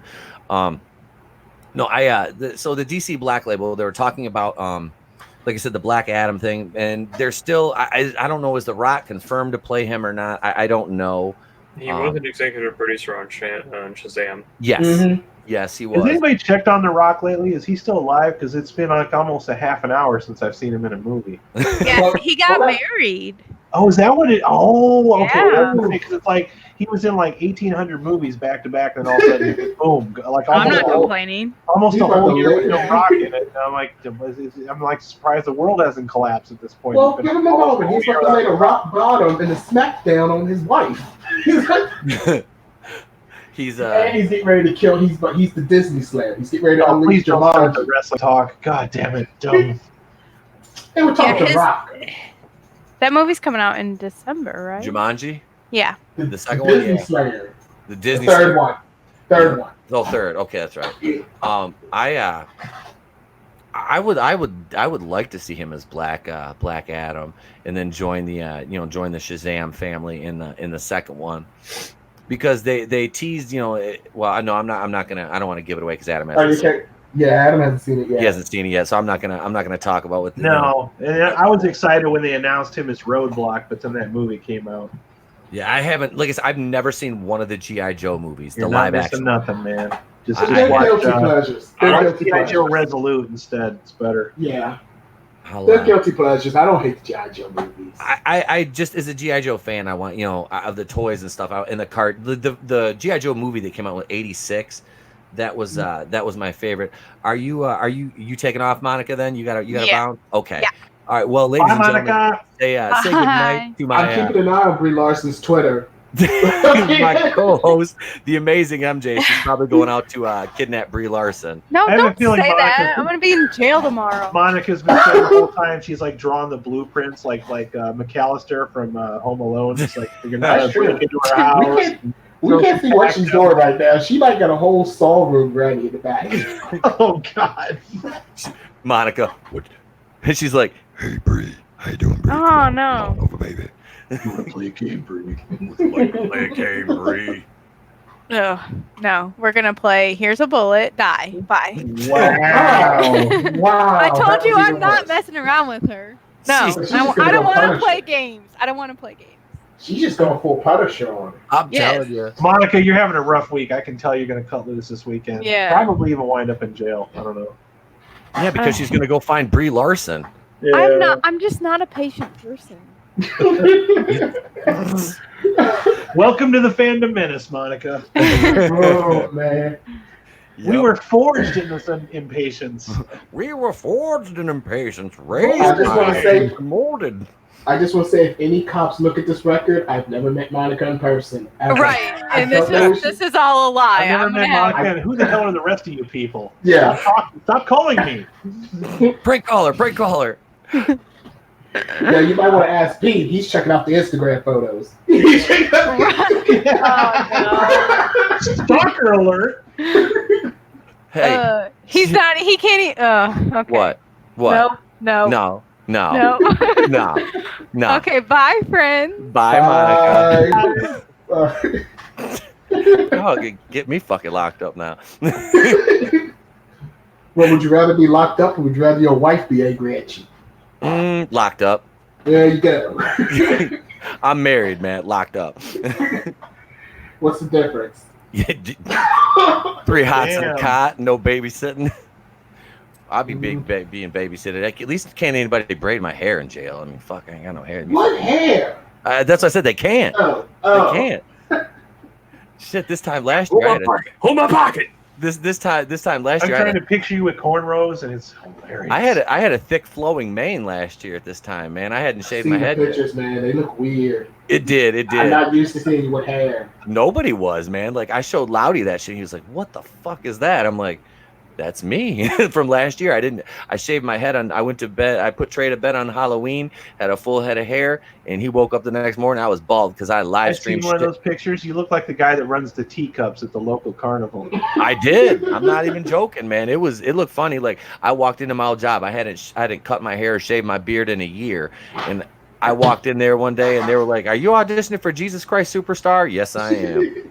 You look at the guy who's going to try to steal Jonathan Taylor Thomas's girlfriend in a '90s movie. Yo, kid, you're too short to ride this ride. Pack of Marlboro Reds, I might let you get on. You know what I'm saying? Oh, you had to mention Marlboro Reds. I quit smoking today. All right, yay! Way to go. Oh, yeah. And for the gift, I'm going to get you Tested Marlboro on Blu-ray. Yeah, because I'm gonna start working out again and shit. So I'm like, I need to stop this shit. So I'm done. And I'll tell you this from experience: gum doesn't do shit. Don't even waste your time with it. Nope. I just the problem is I ran out of my fun stuff the day I quit smoking cigarettes. But I had a couple of the Rice Krispie treats to they're Fruity Pebbles to kind of tide me over. So those have got me on like The Walking Dead on Easy Street, baby. So I feel good. I tell you, Pete, the hardest thing is going to be that breaking that hand to mouth habit. It is because I've done this before, and I've quit multiple times. Like, you know, it's always like an off and on thing with me, and the worst time for me is when I drink. So like I'm severely, especially because I'm gonna start training again, I'm severely gonna like cut back and I don't drink much as it is. Like it's, you know, like last weekend was an exception. You know, the kid was at grandma, so me and the wife got to have some fun. But the last time I drank like that was I think Adam's watch party for Alita. I remember that. We shall not speak of me passing out in my chair. At least, like I said, at least my camera wasn't. We were just mad that we couldn't draw dicks on your face. I know, especially Tap, that asshole. Yeah, he was the one that said, "I'll just draw dicks on his face." I'm like, internet, dude. Internet. Tap's like, nah, man, I'm already on a plane. Yeah. I'm already on a plane. Well, we've been going for 2.5 hours. It's 11 o'clock. I think, Crystal Ball's made his appearance. Yep, it's definitely. Oh, no. It's Crystal Ball. Is that Ra's al Ghul? Is that Ra's al Ghul? Ra's al Ghul. Oh. He's showing. No, he's showing ass. Nope. Is that Major Blood? I can't tell who that is. No, it's Crystal Ball. Oh, Crystal Ball. Okay. Who's Crystal Ball? G.I. Joe that nobody likes. Yeah, you don't need to know. He's not that cool of a G.I. Joe. I mean, he's a cool figure, but the character's just kind of... He's like that last run of figures just before they stop making them, you know? It's like they start run out of ideas. Yeah. Yep. Who's that guy? I think the last really good Joe they made was Chuckles. I thought he was pretty cool. Yeah, I like Chuckles quite a bit myself. Just the idea that they made a character with a freaking Hawaiian shirt on. I'm like, that's bold, man. I'm just angry they didn't put Sergeant Slaughter in the G.I. Joe movie. I don't know why they He's still alive, right? He's still he's still alive. He's still goes to conventions. Yeah, well, I mean, there's really nothing G.I. Joe about the G.I. Joe movie. That's a whole podcast by itself, but whatever. It exists. I'm going to have to... I'll watch... What is there, 2 of them? Yeah. The second one's better. You won't remember either one of them after you finish watching them, though. You won't remember the damn thing. The only thing you might remember is you might remember the fact that Chris Eccleston is in one of them, and that's the crappy one. What's his name? Joseph Gordon-Levitt was at least trying, and that's about all I can say about that. Yeah, I think the second one. I think the second one's decent. I actually like. I think the first one's bad, but I think the second one was alright. It's decent, but I just can't remember a damn thing about it other than The Rock was in it. Snake Eyes. So. But that's because once they got rid of Magic Mike. Oh, spoiler alert! Damn. Jeez, Alex. I'm sorry. It's okay. I'm not worried about spoilers at this point. Wow. After a certain amount of years the movie's been out, I kind of can't avoid it. So, but no. All right, Brie Larson shows up and kills. Brie Larson shows up and kills Duke. Oh no. No, I'm kidding. Oh no. I'm kidding. She can't. What is this? Brie Larson ruins everything. Just put it this way, Pete. All you need to know about it is it's another one of those movies where Hollywood got a hold of something that was fine the way that it was and decided, how can we change everything to get more asses in seats? And that's exactly what the fuck they did. Change just about every damn thing you can think of until it was almost G.I. Joe. Almost. It's also worth mentioning that at the time it was made, like, Halo was at the height of its popularity, so when you do see it, that'll explain a lot of what's going on. Oh, yeah. So it's kind of like I said, right. I think part 2 fixed a lot. Like I said, a big problem in part 1 was they did that generic thing where everyone has a black suit. They do have colorful costumes in the sequel. I do. Okay. Even Cobra Commander looks a bit more like Cobra Commander in the second one than Okay. And, speaking of Halo, how everybody's always crying about that Halo movie that we never got. Now I just keep making all those dumb TV shows and putting them out on, Netflix or Amazon or wherever the hell it is that they're releasing them on. They're never really worth a damn to even remember. The best Halo movie that we got was a movie called Soldier with Kurt Russell in it. That's a Halo. That spin-off of Blade Runner? Yeah. That movie's Halo. It's the same fucking story as Halo. The exact same. Yes. 100%. I like that movie. I do. Hey, I need to watch that. Go ahead. You know how you guys were we were talking about the We Got This Covered article, and how we were talking about Disney wants Brie Larson in a trilogy. So guess who just dropped a video about Disney wants Brie Larson in Star Wars with a picture of Brie Larson? No, fucking Geeks and Gamers. I don't feel so bad now. I've been validated by a channel with 90,000 subscribers now because I did it on my live stream, and now he's releasing a video. But it's probably, I don't know if it'll be, it's a Brie Larson video, so it'll probably be Jeremy, so he can say he can do his catchphrases. He can do his Brie Larson catchphrases that way. Because I saw Drunk 3PO was on one of his earlier. I saw Drunk 3PO, and then it's usually Josiah. But yeah, Jeremy, he's got a lot of shit going on though. But like I said, he was on that stream with I watched earlier, but we'll talk about that one off air. Because that was some fandom menace shit that's I just don't want to be associated. You know what I mean? I'm so small though, I don't think anybody's gonna fucking notice. So I think he really needs to cover this news and it'd be huge. Midnight's Edge. It would not be an episode. We went almost 3 hours without mentioning Midnight's Edge. Cheers. Well, I had a little space between the Mac and me joke.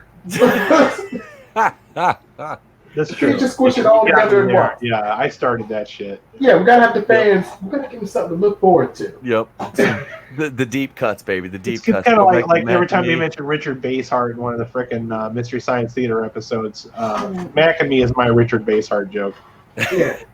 We gotta have a brand here. That means catchphrases. Yep. We have plenty of catchphrases, man. Yes, we do. Yes, they're ever growing. Yeah. Oh boy. We love Midnight's Edge. I do. They did a couple good Rambo videos. I watched those. They were talking about I like their videos, man. I like their videos. So, and that was kind of like I said, man. And honestly, not gonna lie, that was kind of a driving force for the change in format for our for the live streams. And I think that things have gone a lot smoother since we did the format change here, and just tweak things a little bit, man. Just trying to make it better for the audience and everybody involved. That so I appreciate you guys giving your time tonight. This is about where I'm going to cut it off because it's 2 hours and 40 minutes in, and I'm going to get up and do the morning show tomorrow. So that'll be 8:30. We'll say 8:30 a.m. Eastern. Roughly about an hour morning show about last night, episode 6. But right now, I would like to say goodnight on behalf of my co-host, the amazing MJ. I'll toss it over to Alex first. Go right ahead, sir. Take it easy. Have a good one, guys. Join us again next week. And thank you for coming on again, Alex. Always good to have you on, brother. Oh, yeah. Now, the Groovinator, my brother from another mother. Thanks for having me on the show, as always. Make sure you go to my channel, Raiders of the Lost Flicks, and two of these knuckleheads are going to be watching Dog Soldiers with me at 8:30 p.m. Eastern Standard Time. Make sure you're there. Our watch parties are madness, absolute madness. Very popular. Please be there. And last but certainly not least, ladies and gentlemen, Mr. Salvador, the Don of 2 Cents Toys. Yes, that is me. I've been up now for quite some time, and I have to be up in 4 hours to go to work. Sub to my channel if you so choose. I'm much more entertaining on these live streams, I assure you. And thanks for having me, Pete. It has been a blast. Oh man, it's always a pleasure to have you on. And dude, thank you again for the gift today, the mic, man. I really appreciate it. And yeah, it's been a great show. Thank you guys all for hanging out and being guests. And yeah, I will see Alex and Adam on Saturday night. Adam, I will see you Friday night on the Fan Cast. Dude, we didn't mention that you didn't drop once during this stream. I did not. He did not. I did not. I don't know what the hell happened. I'm still using the same old router too. But yeah, so It knows it's about to be replaced. It does. Tries to start working at the last minute. It's I'll be good, I promise. It's like right before, it's like right before you leave that crazy bitch you're with. Don't it's like replace me, Pete. she acts right for about a day or two. So I can change. I can be a good router. I promise. You said I can change. All I can think of is Saddam Hussein and Satan in the South Park, and him just saying, "I can change." Hey, guy, look. And on that note, I think I'll leave it. So. You guys have a great night. Thank you very much for joining us right here on episode 64 of the Place to Be Reviews. And this is the point where we're going off air and we can say dirty stuff for about, I don't know, a couple seconds.